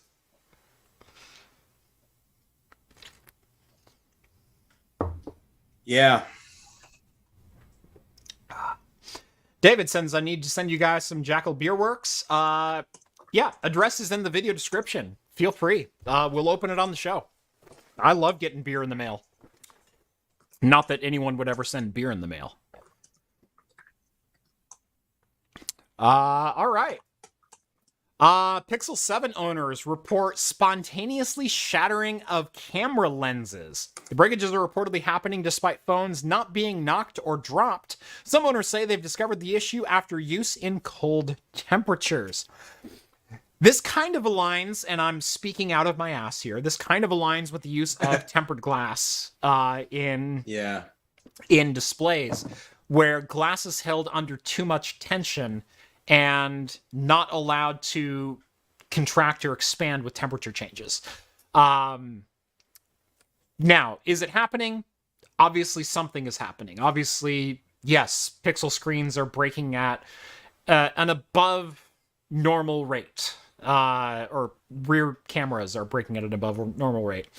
But this can probably be attributed to flying a little too close to the sun when it comes to the thickness of your glass, the specific mixture, alloy, whatever you want to call it, of your glass, the tempering process itself, use temperature versus device temperature. Like, is the device getting abnormally warm in that particular region, in particularly the cold climates, and it's leading to fracturing?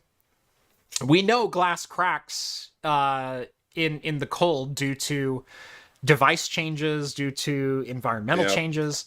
In fact, I walked out to my truck this morning to discover 2 cracks, which were not there the other day.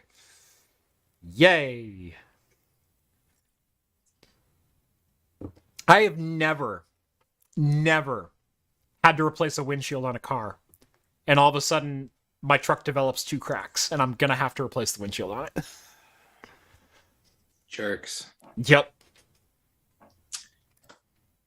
Yeah, I had a car. I had to replace the windshield like 3 times. Super irritating. Yeah.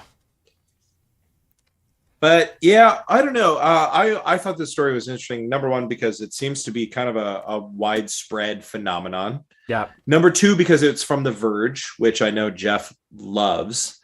They're not real journalists, by the way. I do not respect them. They're robots.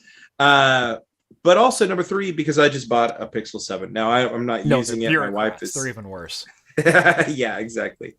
My wife is using the Pixel 7, and so I saw this headline. And I was like, "Oh God, I hope not." And then I read the article, and I was like, "Hopefully, Oregon is safe from this phenomenon."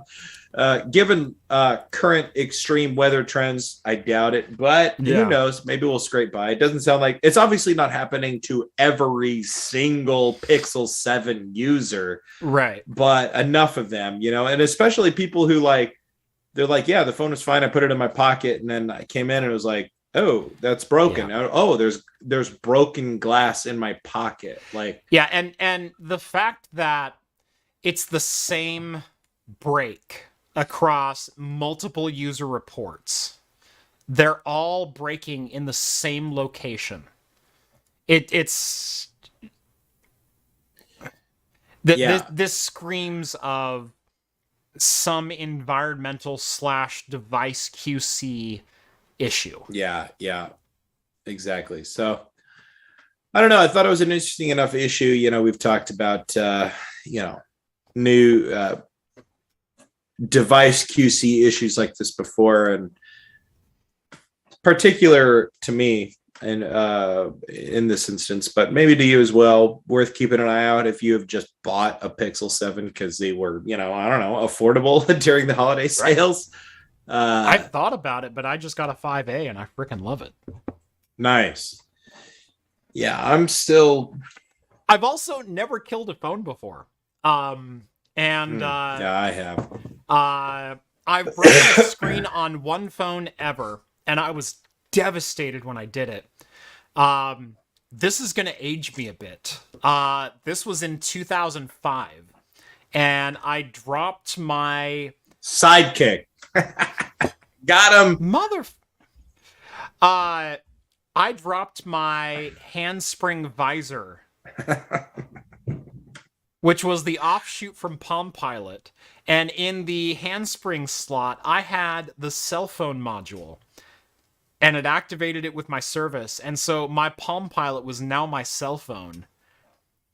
Years before the iPhone. Before the iPhone. 2005 was 1 year before the iPhone. The iPhone came out in 2006. To be fair, the handspring module came out in 2001. Yeah, okay, but when did you get it, Jeff? 2005. Because eBay. Nice try, Jeff. I bet you weren't counting on me knowing. Still young, okay. I bet you weren't counting on me knowing the exact year the iPhone came out. You idiot. Just kidding. Anyway, I was at work. And I literally just straight up dropped the device out of my hand. And it hit corner first and shattered the screen on my handspring visor. That was back when screens shattered. Yeah. Like shards of glass firing everywhere. I'm pretty sure I could hit my current phone with a hammer and it might not break. Yeah.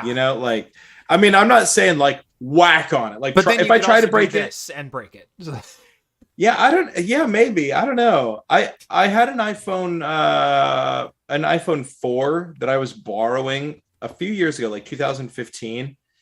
And I took it to Central America with me because I was worried about losing my device, or my device wouldn't work down there anyway. So I brought this other one. I thought I could buy a SIM card while I was down there. And I went to go put it in my inside pocket and missed. And I was in a city that was just old cobblestones everywhere. And the thing just, and the glass just exploded out to 1,000 pieces. And I thought, this is the worst luck of all time. And there was just enough a layer of broken glass left that I could actually still use it. But I lost, I'm not kidding, I lost half of the thickness of the glass on the street. And I've dropped this phone like that a dozen times. Yeah. And I'm like, whoops. Yeah. And it doesn't break, even on cobblestone streets. Not that I've been on many cobblestone streets with this phone, but right. Cobblestone streets where you're from? Yeah, we've upgraded. Right. But concrete, baby. But yeah, no, the only phone I'd ever damaged to the point of needing repair was that handspring visor, which wasn't even a phone, so I don't know if it counts. It just had a cell phone module in it. Again, I'm dating myself. But good God, that was almost 20 years ago. I know. You're so old. You were an adult back then. I was still an adult then. I was a child still. Anyway, this last year I left my phone in one of my pants pockets. So I have these awesome pants that have a dedicated cell phone pocket. So instead of like wearing cargos, they have a smaller pocket that's slightly further up your thigh. And it's fantastic because your cell phone can drop right in there, and I still have room for my wallet and keys in the pockets they belong in. Oh yeah. Yeah. And so I love these pants. And I left my cell phone in there. My wife didn't check for the phone and ran them through the wash and the dry. Yeah. And that bad boy's still kicking. Oh no. Oh, sorry. Oh no. R.I.P. No. Rip. And that was a phone I had for over 3 years. I had a Pixel 3a. And I bought it in October of 2019, and I rocked it until October of 2022, and I was gonna keep rocking it. It's like I don't need an upgrade. That's where I'm at. Yeah, and, I've got the 4A. Yeah, I've got the 5A. My wife the month before also broke her phone. So she went through 2 phones in 2 months, and I'm not letting her forget that. But she broke her phone, and at the time, the 4A was like $199. It's like done. Like yeah, that's the great phone. That's one I bought. Love that phone. In October, maybe it was September, but when my phone broke, I got online, and you can get a 5A for the same price for $199. I went sweet 5A. That's not a bad deal. Yeah, they had even a trade-in deal too, where you can get it for like $100 if you trade it in. Right. Yeah, I told Jeff this morning. On to get the trade-in deal. Yeah, that's true. See, I've broken every phone I've had until I switched to the Pixels, and I told Jeff this morning. I had a hell of a morning getting to work. All of these horrible things happened to me, and for some reason, this was a divine moment. I opened up my coffee cupboard, and I looked at all my coffee cups, and for some reason, I reached for the wide one. Yeah, he got. I don't know why. Mug. And the damn thing, it's like, I know that the wide mouth lets the coffee cool off faster, all of these awful things. I get in my car, the damn thing won't fit in my cup holder, so I'm holding it between my legs, and I'm backing out. Oh, I spill hot coffee all over my pants, so I'm soaked. This is a miserable experience. And I take my phone, and I put it in my lap, and I'm trying to figure this out and manage the stick shift and all this sort of stuff. And as I go down the very steep hill of my driveway, my phone just slips right into my coffee cup. And it took me a second to realize, and I'm driving and I'm like, oh my God, how long was this thing in here? And I pull it off. It's still working. And I'm like, and I'm talking, it was like upside down all the way to like to here in coffee, and I'm just like, damn it. And I'm like trying to like dry it off while I'm driving. It's still working, it's playing music through my Bluetooth. And I'm like, oh God, I hope this is going to work later, and it still does. It still works. So I don't know. I think that's auspicious, Yeah. That's some good luck right there. Yeah, I've dunked phones before. Like, it's not that I haven't tried or been through like a that should have killed the phone moment. I dropped my, gosh, I want to say it was my iPhone 3G in a gravel parking lot that was half mud, half gravel, and it got ran over by a car and survived.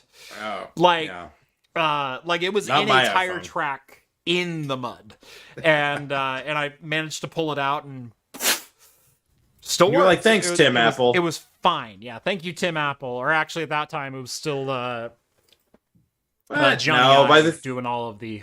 Oh, okay. Yeah, this was still Steve Jobs' days. But by the time he got to the 3G, I'm pretty sure he was dead. No, he wasn't. No, he didn't die until after because he was on stage for the 4. You're holding it wrong. Okay, fair enough. Yeah. But I knew that the iPhone... Not even the 3GS, which was the one that shot video for the first time. Look, you know what? I knew that the iPhone came out in 2006. What else do you want from me? I don't keep up with Apple like that. I can give you the whole history, including iPads and revisions. Right around the Air 2, I start to like lose the plot because so did Apple. But you know how I know about when the iPhone came out is because I used to do a joke when I did stand-up comedy about when what was it? New Horizons, the space probe, New Horizons, that went past and got us all the images of Pluto. Yeah. That launched in 2006. Yeah. So I did a joke about, what was everything that happened in 2006 when the space probe launched, and one of them was the iPhone. It's quite the setup. Yeah, what a dumb thing to hang on to. I don't know. At this point, I'm just trying to make sure we don't finish our news stories before the end of the. I know. All right. AMD Radeon RX 6000 GPUs mysteriously start dying. German repair shop receives 48 cards with cracked GPU dies. This is definitely an interesting story and something to keep an eye on. I had not heard about this until today, but one card is happenstance, 2 cards is, 2 idiots, 4 cards is 4 idiots. Like in GPUs, you've got to stack up a certain number before you get past the XOC crowd, and then the people who think they're the XOC crowd, sorry, Brian, I love you. Then you finally get into the consumers who have actual issues, and it's like you gotta get past like 40. Once you get past 40, it's like, okay, this is actually happening to real people. So RX 6000 cards are spontaneously just like shattering GPU dies. The silicon on top is pixel 7ing itself, I guess you could say. So there's no real smoking gun here, because for the most part, temperatures seem to be pretty well in check with the RX 6000 series on pretty much every cooler that came out. There's not like a bad design that came out, especially around the GPU itself. Like there were a couple that might have gotten negative marks from like Gamers Nexus and Hardware Unboxed because, the memory was running at 78 instead of 62. Well, it's rated to run at 105, so it's like, it's still okay. Chill, guys.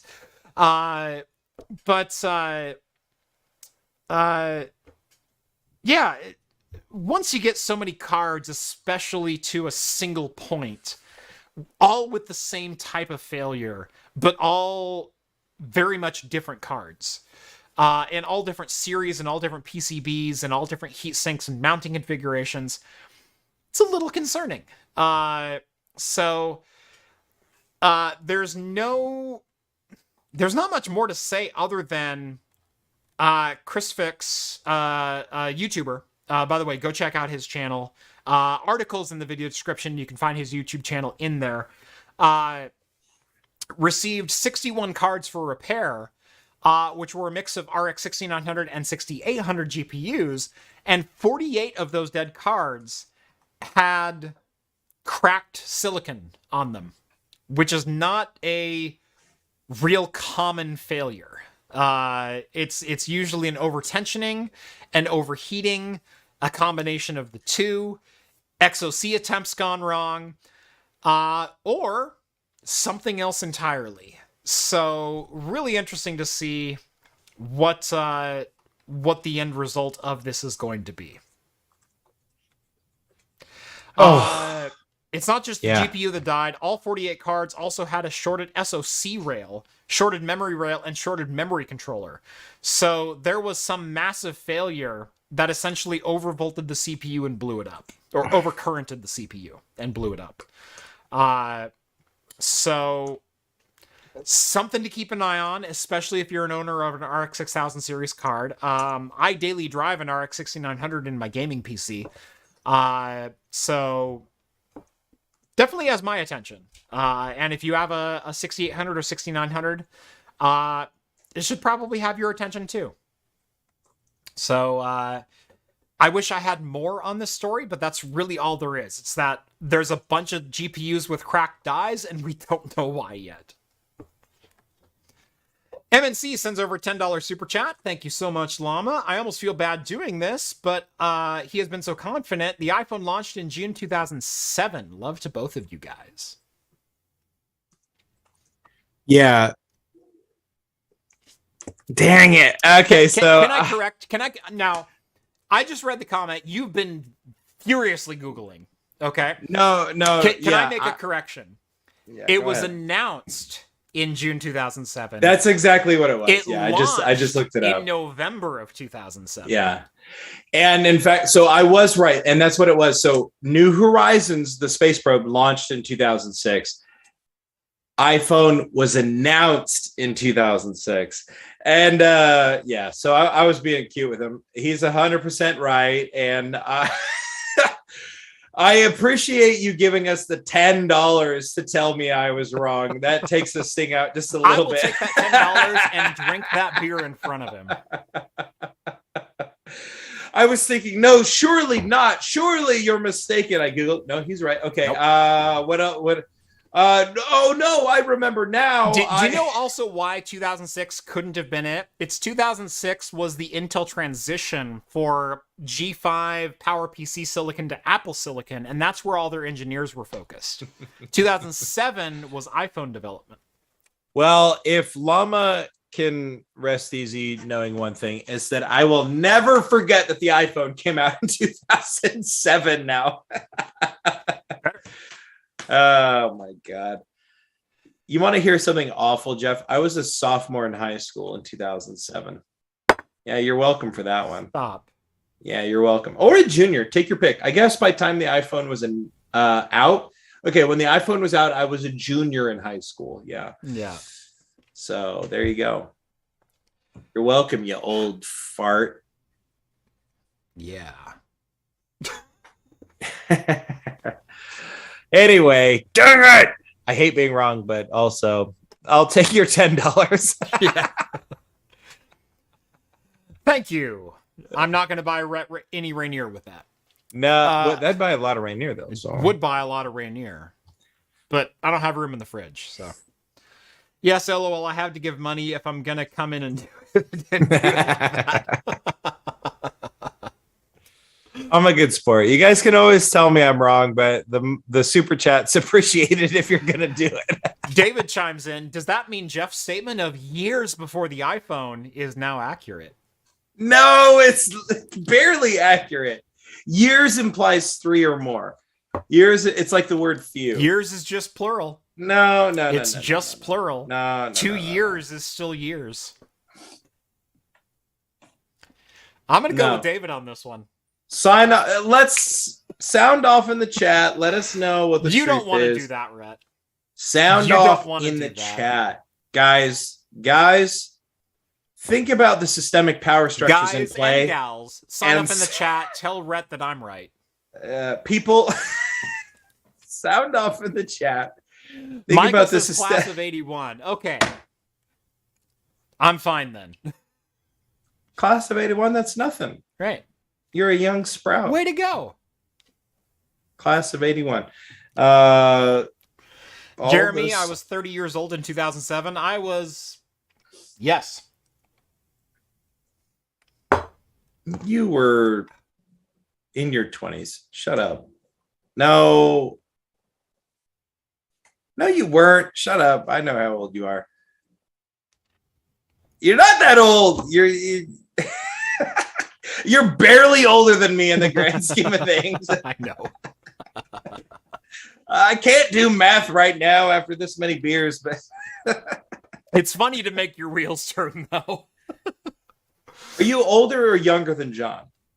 I'm younger. Then yeah, John is barely older than me. Yeah. No, wait, because I think John's... No, now I can't keep it all straight. It's all I know running how together. old John is. I'll tell you after the stream. I know John through my brother-in-law, and I think John is younger. John must be older than my brother-in-law. John can't be 5 years older than me. He's fine. He's 6 years older than me. He's not much older than that. No, he's Shut up. He's that, but you're in the right ballpark. My brother-in-law is 5 and years John older is than not me. that much older than me. I can't remember It's where less John than a rests. Yeah, okay, good. We're doing the old Japanese hierarchy really thing here. What's really fun, Steve is 10 years older than I am. Yeah, Steve is. I remember because Steve has such a young soul, and I was talking about how we were all millennials. That's a really good way of saying he still holds his liquor well. I wasn't even talking about that. He's just like so with it, you know. I have two friends who are more. I'm sorry, Mike. Are well and above my senior who can still drink me under the table, and it's Mike and Steve. I'm sorry. No one knows Mike here, but everyone knows Steve here. Are there young people that can drink you under the table? It always comes with age. Not really. I don't know. I haven't met them yet. Have you never played cribbage with a bunch of grandmas? I mean, now you're drinking your Rainiers and they're drinking G&Ts, and they got you like they're not only beating you at cribbage, but they're 3 G&Ts deep while you're trying to work on your second Rainier. Right. And you're on the ground, and they're just like, you suck. Right. Meanwhile, they're popping pills in between hands. Like, no, I get it. So let me preface it this way. You remember the day we went out drinking? I say day. In Vegas with a couple of reps at Bootleggers. Yeah. Okay? Yes. You know that rep. Yes. That rep is younger than me. Okay? Not hard. No. Physically younger. Of this world younger. The other rep was older than me, but not by much. So we went out drinking with two reps. I'm gonna leave them nameless because statute of limitations may not have expired yet in their respective regions. But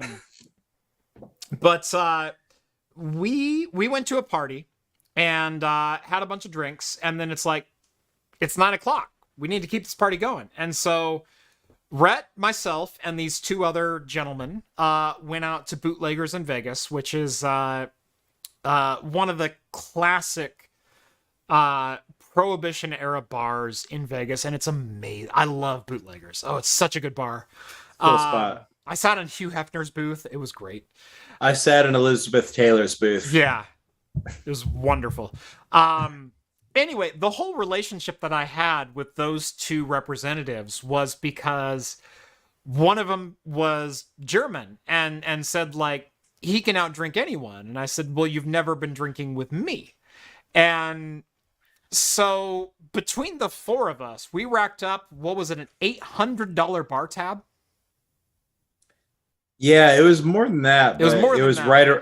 It was like not. And mind you, there was no food. Everything consumed at that table was liquid in base. We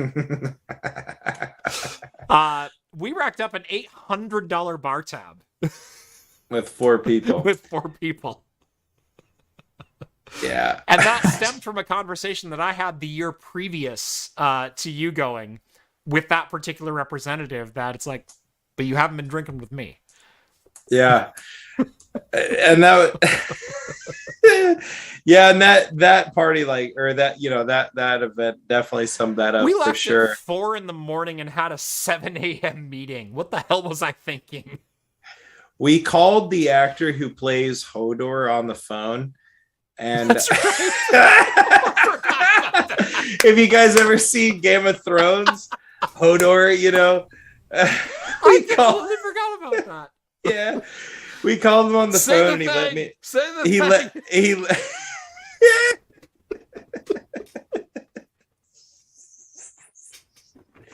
Anyway, I'm probably getting too specific now, but yeah, that was. I think that's specific enough. I think. And I just remember, like, you were like, you like looked at me, and you like gave a wink, and you were like, "All right, guys, well, hey, I'm gonna go ahead and why don't I go ahead and get this one." and they literally started like fighting They each started other. No. with cards. It was amazing. Now, I hope none of my reps are listening right now, but it's a surefire way to get a free meal if you invite a rep out to a meal, because the rep will pay, because it's on it's expenses. It's expensed. They got an account, But yeah, there's a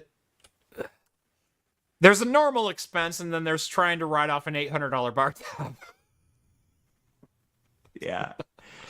No, that's probably normal. One of the for reps CES. won because the other one got up to pee, and the other one paid the tab while the dude was in the can. Yeah, that was awesome. That was a fun night. I will not forget that. That was so great. You can tell which video or which day that was, because we did a vlog the very next morning at 7 a.m. And it's of me filming my feet walking to the elevator, going down the elevator, and walking into the continental breakfast, going coffee, coffee, coffee, coffee, coffee, coffee, coffee, coffee, coffee, coffee, coffee, coffee, coffee, coffee, coffee, coffee, coffee, coffee, coffee. Yeah, because you go out drinking, which was work, but then you have to get up for real work in the morning. I actually have to do work still in the morning. And by the way, our meeting was with that rep at 7 a.m. Oh yeah. Yep, that's true. And all of a sudden we had to put on our game faces, and it's like, so this is the new thing that we have this year. God damn it, my head hurts.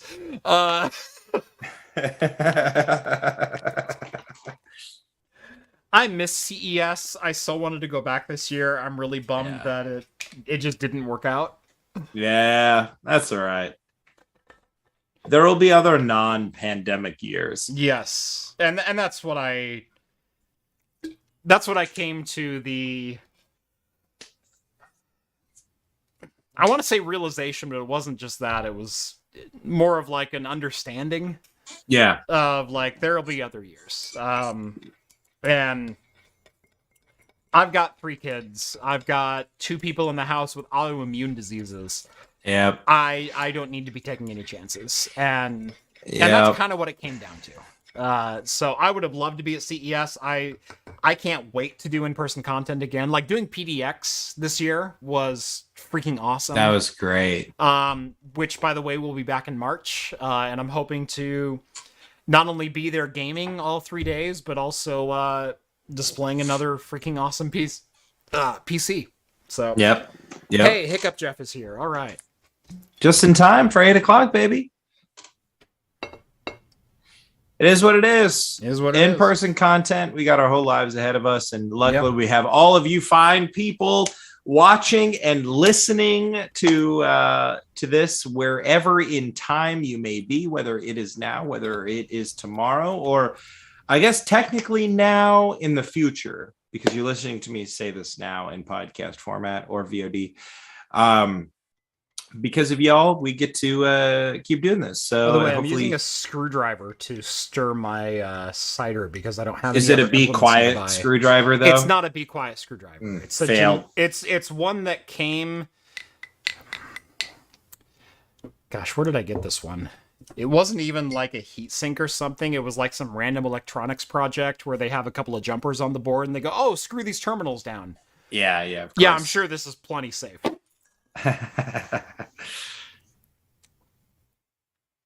But as long as y'all are watching this and we're still with us, we will be doing in-person content someday. So Michael says, I might have missed, but did they talk about Intel and HBM2? Yes, we did. HBM2E, Sapphire Rapids, coming to the workstation and server realm, rocking 64 gigs of HBM2E memory. Stacked cache up to 56 cores. I don't think I went over all those specs in the initial video. I think we got sidetracked with like freaking light bulbs or something. But Intel Sapphire Rapids, 64 gigabytes of HBM2E on board. Did we talk about that? I don't think we talked about this. We might not have. How did we skip this? Well, we have a couple more news. If you want to go a little bit over, we can... I want to go over because I want to talk freaking Sapphire Rapids. Holy crap. You go for the. Did I literally skip from AMD to John Deere Yeah, and then on to the Pixel 7? Yeah, you skip this one. Oh god. So why don't you hit this? I'm gonna be right back. Get started on this, and we'll cover this. We can go a little bit over. I can totally do that. So Intel Sapphire Rapids. It's live. It's a thing. Go buy it. Holy crap. No, I didn't talk about this. How did I not talk about this? I don't know. Thank you, Michael. Sapphire Rapids. So we talked a couple of weeks ago about potential rumors of Sapphire Rapids integrating memory and doing a bunch of different things, but we have official specs now that we can actually talk about.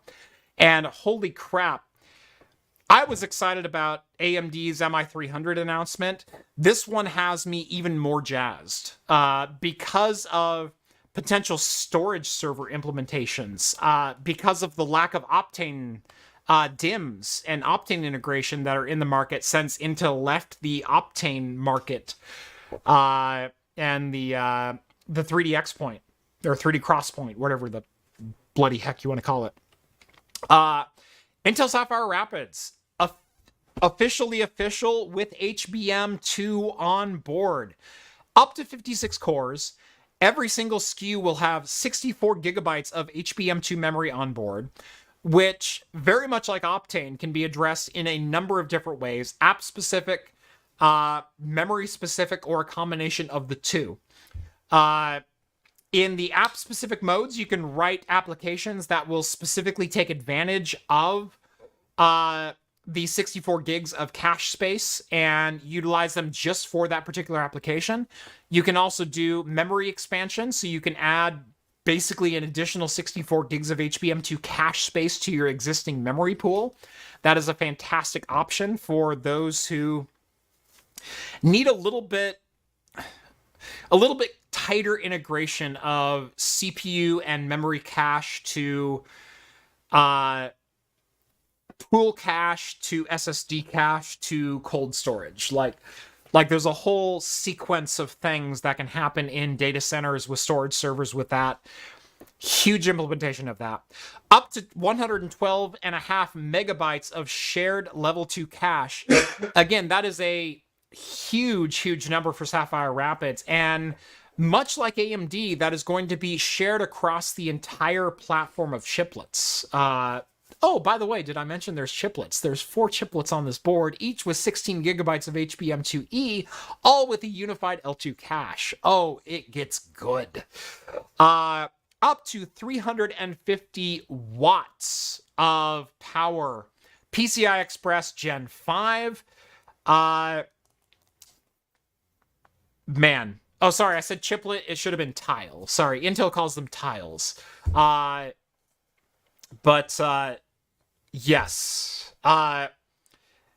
It's a heck of a beast. And I honestly can't wait to play with one. Like, I want one of these in my lab right now. I want one of these to play with. Playing with the little bit of Optane memory that I've been able to in my server rack, I haven't even scratched the surface of what's possible. I'm just using that for crap tons of memory at this point. Like, I can run a crap ton of virtual machines, even though I only have 16 cores in my server, and it can just hold them all in memory and then, like, pick and choose which thing it needs to do right now. It's fantastic. But, man, if I can get 56 cores instead of 16, or even better, 112 cores, because you can put these in a dual socket arrangement, with PCI Express 5 storage and DDR5 memory, we are smoking now.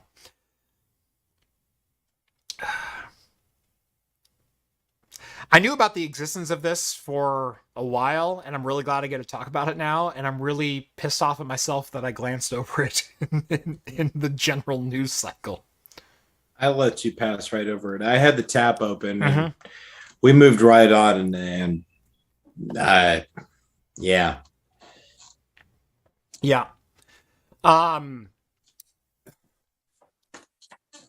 So this is kind of a case of everything old is new again. Intel first started integrating memory caches of DRAM cache into CPUs all the way back in the Xeon Phi and Knights Landing days. A lot of you probably don't remember that particular chipset because, well, it kind of sucked when it came to market. It wasn't very... It was highly efficient, but it was a lot of low-speed cores trying to do the job of a lot of high-speed cores. Knights Landing was essentially a glorified 486X processor scaled up to 2 gigahertz. Like it wasn't great. Sorry, it was original Pentium tech scaled up to 2 gigahertz and putting like 72 cores onto a single die with like 256 megs of DRAM cache shared amongst it, which is decent, but it's not HBM2. And it didn't have the L2 cache to support all the CPUs. And the CPUs didn't have the boost frequency or even the clock speed to keep up with the demand of the memory channels. And it was a great idea, but it just wasn't... There wasn't enough physical realities there to make it a possibility yet, if that makes sense. In fact, I have some Knights Landing accelerator cards, and I've been wanting to kind of tinker with them. I don't know what I'm going to do with them, but I have 4 of them, and I thought about making, at one point, a meme machine of how many cores can I put into a single server, of, like, sliding 4 Knights Landing PCI Express accelerators into a dual Sapphire Rapids HBM system. So, like, 112 physical cores, and what is that, 72 times 4? That'd be 288 like accessory cores, ancillary cores on PCI Express bus. That'd be fun. I don't care who you are, that'd be a lot of fun. I don't know what you use it for. They're not virtual machine accelerated, so you can't even dice them out to like virtual machines to like go, oh, you only need to run like 2 services. You're cool with like 3 Pentium cores. No, it doesn't even work like that. You have to have socketed Knights Landing CPUs to get Intel VTD support or VTX support. But I still want to do it. I don't know why. Probably because I paid $20 per accelerator card. Anyway, Sapphire Rapids HBM memory, official as of yesterday. They are touting some massive gains in memory-bound applications, in x86 high bandwidth applications, as well as storage, caching, AI accelerated workloads. Very similar to what we're seeing with AMD, with integrating essentially a Zen 4 CPU with 128 gigs of HBM3 onto a GPU die. Intel is kind of integrating a very similar workflow with their Alchemist server GPUs and Sapphire Rapids HBM. It's just they're separate components, but they're still meant to work very closely with one another. And what does Intel call it? The Core 1 API. They're tying the GPU and CPU as close as they possibly can at the bare metal level. So there's a lot of efficiency there. There's a lot of really exciting things there, especially when it comes to supercomputing, AI acceleration, all that kind of stuff. Man, it's never been a better time to be in the market or be in the environment of being able to do that kind of stuff. So that's Sapphire Rapids with HBM2E. There you go. At least we didn't miss it, guys. Thank you, Michael, for asking the question. It's like, I swore I talked about this. Oh, crap, I didn't talk about this. How did I skip right over it? It was 4th in the list, and I skipped right over it for frickin' Pixel 7. That's on me. That's on me. Light bulbs outshined the new Intel tech on this channel. Yeah, sorry. I want to go watch Star Wars after this show is over. Me too. Star Trek. He says Star Trek. Why did I say Star Wars? Jeez, I'm even wearing the... Like, look at this. Look at this. Like, I don't know why I said Star Wars there. I read Star Trek. I swear I did. Question, is it okay to pair a Xeon with a home PC for gaming? Pay attention on Friday or Saturday when I do just that. I've done a lot of videos on using a Xeon as a home PC, as a workstation, as a gaming PC, and there's another one coming out this week, so stay tuned. Yes. Short answer, yes. Long answer, watch the video, but also yes.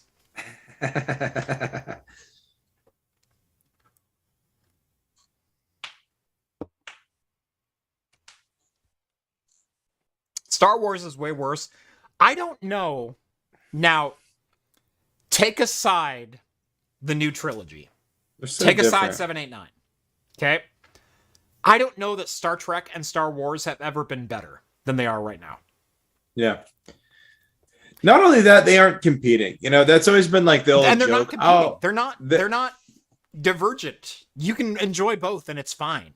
Yeah. I always have, very easily. I'm a huge Trekkie and I love Star Wars. And that was always like the big joke. Oh, Trekkie, I'm a Star Wars. One is a fantasy story or a space opera at best. The other one is like hard science fiction. Hardcore sci-fi. You know, the best of humanity and every they're very different, but just because they're in the same genre doesn't mean they appeal to the same group. They both have spaceships. That's it. Right. You know? They both take place in space. That's about where they diverge. And I love the aesthetic of both. I love the ideology of both. I love the stories told in both. I love that Star Wars is trying to go episodic with their content. That's a problem that I think Star Wars had for so many years, because people go, oh, Star Trek or Star Wars. Well, Star Wars has 3 movies. Star Trek has 326 episode seasons. They're different. And then the prequels came out, and the prequels, think of them what you will. I enjoyed them, not fully, but I enjoyed them, and they filled in some blanks that I otherwise would have had. There were some things that I probably wouldn't have included in the story. There was some really regrettable dialogue, but overall I enjoyed it. But after the prequels came out, we got things like the Clone Wars and whatnot. Yeah. Amazing set of episodic content that was, I say animated, but also not geared towards kids. Like, it was on Cartoon Network of all things, but it really was more of like a retelling of what happened between episodes 2 and 3 with Obi-Wan and Anakin and the whole Republic falling apart and the political dissonance and the Jedis being hunted to extinction. It's such a great story. It's something that Star Trek always had a leg up on when they said, well, we can just tell individual stories and they can span 42 minutes and people will stay tuned. And meanwhile, you do summer blockbusters, but that's all you can do. And they came up with Clone Wars and they're like, we can do episodic too. Yeah. Well, then Star Trek started coming out with some bomb movies, like 2009, dude. A couple of the originals were okay. You've got, I disagree, but Wrath of Khan. Wrath of Khan is so good, dude. It's one of my least favorite movies. I have to say, one of your least favorite movies in general, or Star Trek movies? Yes. Oh, get out of okay. I don't like Wrath of Khan. We're 20 minutes past the hour, and you're gonna drop this bombshell. This up now, right? We don't even have time. This is bullshit. You don't get to just drop this and. Like, yeah, we don't have time to argue you point for point on this. All we can say is that you're wrong. I will schedule time next time you're on, and we will debate the finer points of Wrath of Khan. They're over the deafening. You want to talk about original series movies? It doesn't get better than Wrath of Khan. Oh, I think it does, and it's Voyage Home. Voyage Home's fine. Now say nuclear vessels. Voyage Home's good, but I'm just like, yeah.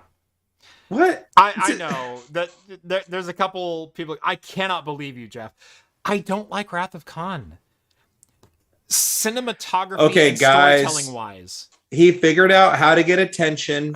Don't give it to him. Okay. Yeah. He figured out this is the best way to get clicks on the channel. We're going to talk about this party, I guarantee you. So maybe we'll have it out there. But I'm telling you, Wrath of Khan is not a good movie.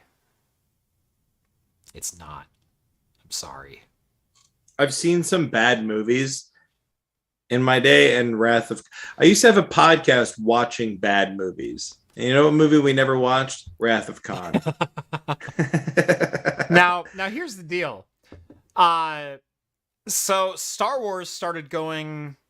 They came out with some more movies, and then they started going episodic early 2000s.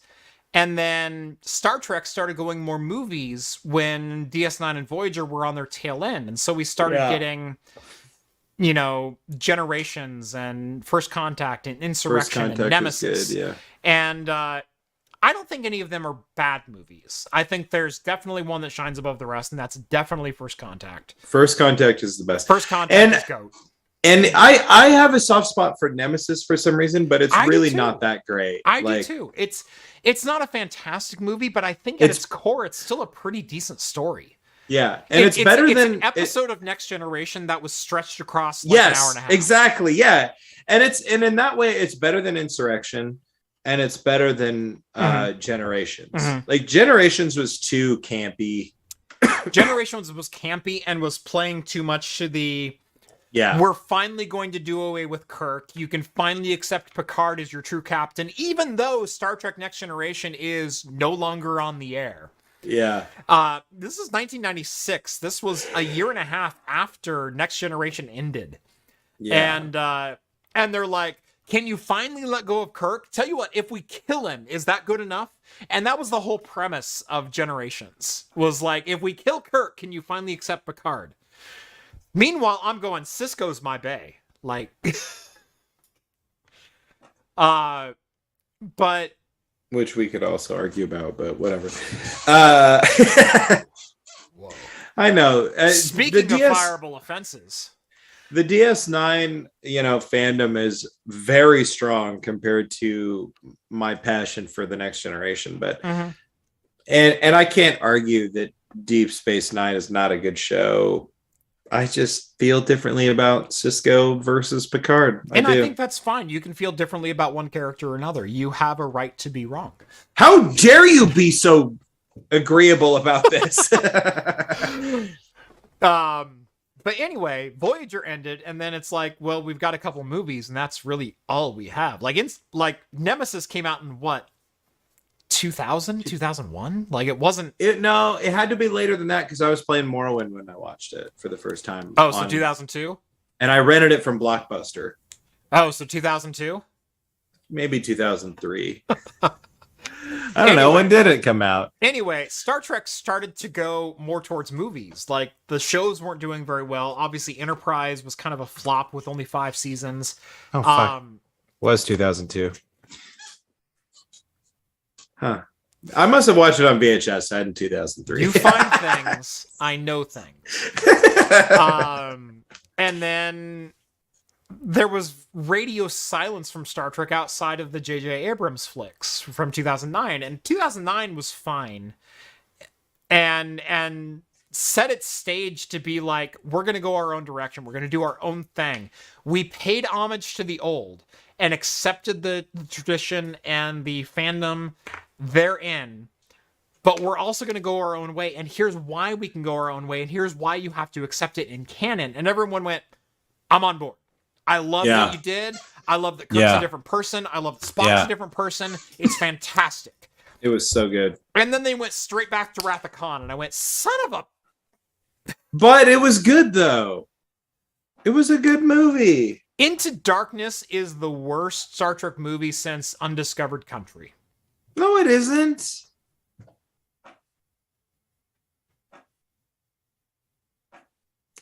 Well, no. It's the worst movie since one of the Next Generation movies. You could say since Insurrection and you'd still be right, but it's still a terrible movie. And that includes Wrath of Khan. It's the second best of that, like, series. No. Yes, it... What? No. My God, you don't even know what you're talking about. Beyond was a better movie than Into Darkness. And I'm even glossing over the fact that the whole thing could have been solved with a transporter and knowing Beastie Boys' Sabotage. Which is a great song. It's a great song. It's not a song that can defeat an army of drones that you can surf a galactic starship on. Yeah, that was Beyond. Beyond had better characters. No, it didn't. Beyond was so... Beyond, you watch and you're just like, dang, dude, Chris Pine checked out. Snatch, like... He is a great actor! Yeah, and they put him as Khan. Which was awesome. That was a good choice. Which was fine. Yeah, I forgot. You prefer nameless woman on Beyond Planet. And the other guy. Yeah, who are the main supporting cast in Beyond? Can I correct you in that Jayla was a finalist for a girl's name on our list? That's fine. I don't mind that. And then you went and saw Solo and you're like, that name is better.